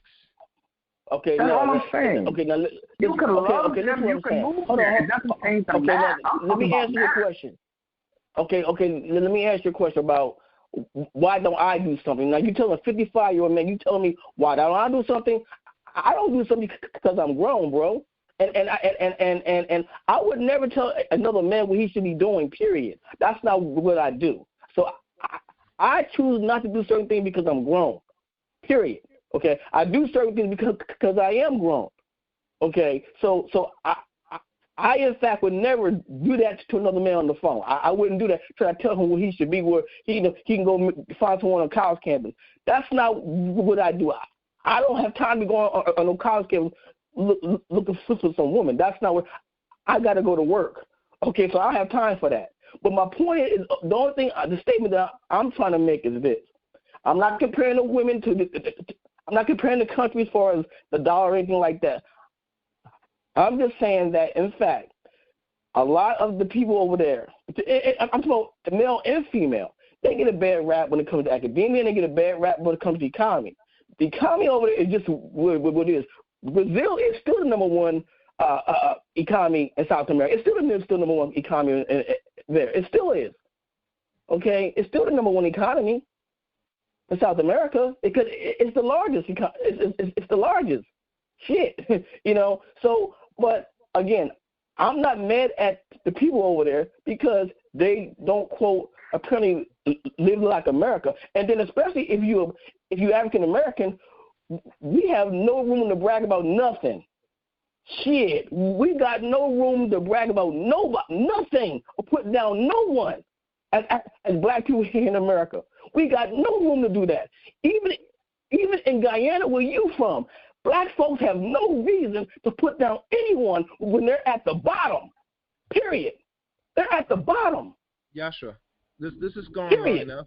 I'm not going to continue the dialogue. I'm going to wrap this up. Black people at the bottom. I got to wrap this up. We've been on almost close to 3 hours. Much as I want. Yeah, bro. Yeah, I'm gonna be tired at work. I can't do it. This is too long. I wish y'all guys called her earlier, and I probably would have this, but I'm beat. One question, Paco. Your daughter, she's now dating for the first time. Is her mate? Have you seen her mate? Yes, I got a chance to meet him. He's a nice guy. Actually, he called in the last show we had. That was him. He called in. So is he what ethnicity he is? He's African American. My daughter is keeping it real. She's dating her first boyfriend, African American. But I was just telling the young lady that that's not a requirement for me. Yeah, no. If she wants to date a black man, she can. But he is African American. My daughter's first boyfriend is African, and I was nervous because she grew up with mostly white kids. You know, she went to a very, very good high school, and she had a lot of white kids in her school. But her first boyfriend is African American male. That's pretty good. Well, my thing is with Gen Z's kids nowadays, they are supposed to be the generation where they don't see color, and they're gonna do whatever, especially when the boys and now slowly the girls. And my only hope and concern moving forward with the Gen Z is that as any parent, you put the instill knowledge and be guidance as best as possible. If they see a role model man like yourself or any black man, they will make the decision by simply the mate they choose, the mate they actually choose is someone going to be a reflection of their father. That's what always been. Yeah. You get me? Yeah. So obviously, and I think if she's dating him, she probably sees something that's him like to you. I talk to him. Him and I talk a lot. We have a lot in common. I see what she sees. There you go. Totally it proves my point. And I'm telling black men. Yes, you're right. You are right. In closure to this, black man, you gotta be involved. There's no, especially to your boys and goddamn your daughters. If not, hey, you know what I'm saying? We got another 30 years. The 10 of America is gonna be complete one way or the other. And it's gonna be so because black people, we dropped the ball. We let our kids make it happen to 10 America. So where they can find you, Dr. Blaque? Oh, man. Am I able to say my final statement now, brother? Go ahead. All right. So I would like again to say thank you to Chaos for allowing me to be the main guest on the show and answer questions. Thank you to the callers who called and especially the young ladies who asked. No, even the brother, the first caller was great. All your callers, I think this is the best group of callers we've had so far, Chaos, you and I. So thank you. Thanks to the callers. Thank you to everyone who listened and who interacted and actually got something useful. I hope many people got something useful from my commentary, my thoughts. And, yes, it's taken me a long time to write a book, but I'm not a book writer. I just want to do it well. And especially in the space that I'm in, if you're writing a relationship book, they have high standards. So I can't just put it out there and hope for the best. I personally can't. I want to make a very good book. And it's taken me some time, so please, y'all, be patient for the release of my book. I really want to say that, today's topic, we've talked a lot about dating. It wasn't necessarily the topic, but we talked a lot about dating. And I feel like the advice that I like to give is date a lot of people.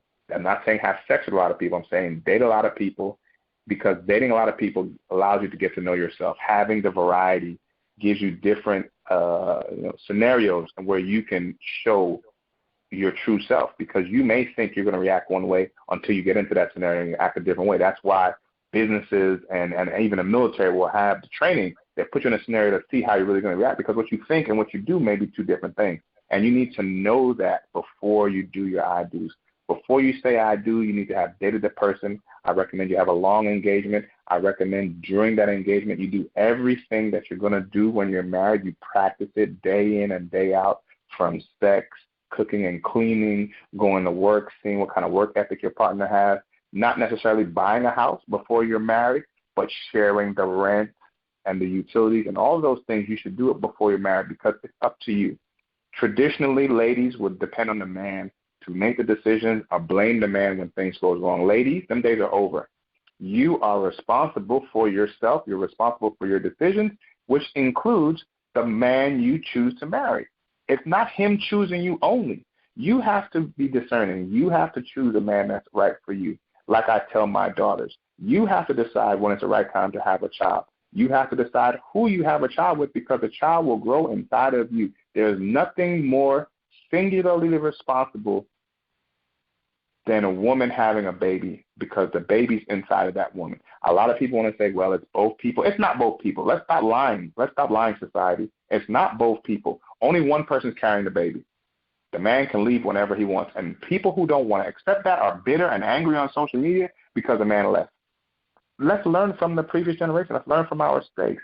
If you know that you're primarily responsible, you should act differently. You should be more cautious about who you let enter you and who you let impregnate you, if you realize the fact that you are primarily responsible for the baby. And now, thanks to Roe v. Wade being gone, you can't even, make too many decisions on that. You're going to probably have to have a baby. So be discerning, be responsible, personal responsibility, date long. Don't get married before you're 30. And if you're a man and you want to go down to a foreign country and get a girl, good luck, because no matter what their last caller thought, the people giving you play because you got more money. Once they figure out you're American, they expect you to have more money. That comes with expectations that you're going to financially support them. And if you don't want to support a person here in America, I don't see how it's going to be any better to go get a person from another country that you have to support here in America, or down there if you go down there. If that's your thing, just be prepared. I've been to a lot of countries. I'm giving y'all a heads up. You can absolutely buy a house for $10,000 in Uganda and a lot of other African countries. You can buy a house for $10,000. I've been to Peru. I haven't been to Colombia. I can't talk about Colombia. But you can go to Peru and get you a house for $10,000 too. Many, many countries in the world, you can get a house for $10,000. You can't do that in most of the world. Some countries you can't, obviously. But, hey, I'm just saying, be prepared for all the outcomes, and don't just listen to me or listen to your homeboys. Damn sure don't listen to your homeboys. And there's people who've never been somewhere. Only take advice from people who want to emulate and people who've done what you want to do. Chaos, I appreciate you, man. You have yourself a good night. All right. Thank you, Dr. Black. We'll keep in touch, and we're going to do this again soon. All right? All right. One love. All right. One love. And I'd like to thank everybody for listening to today's stream. This was very interesting, entertaining, and interesting nonetheless. If you're new to Chaos Rain, you know the deal. Hit the subscribe button. Hit the top notification bell. Also, follow me on Twitter at Chaos Rain 7.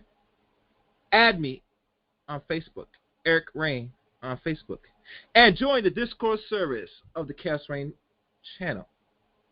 Links are in the About section on the YouTube channel. And that is all I have to say. Hope to look forward to hearing from y'all and speak to y'all soon again. But until next time, take care, and always, good night.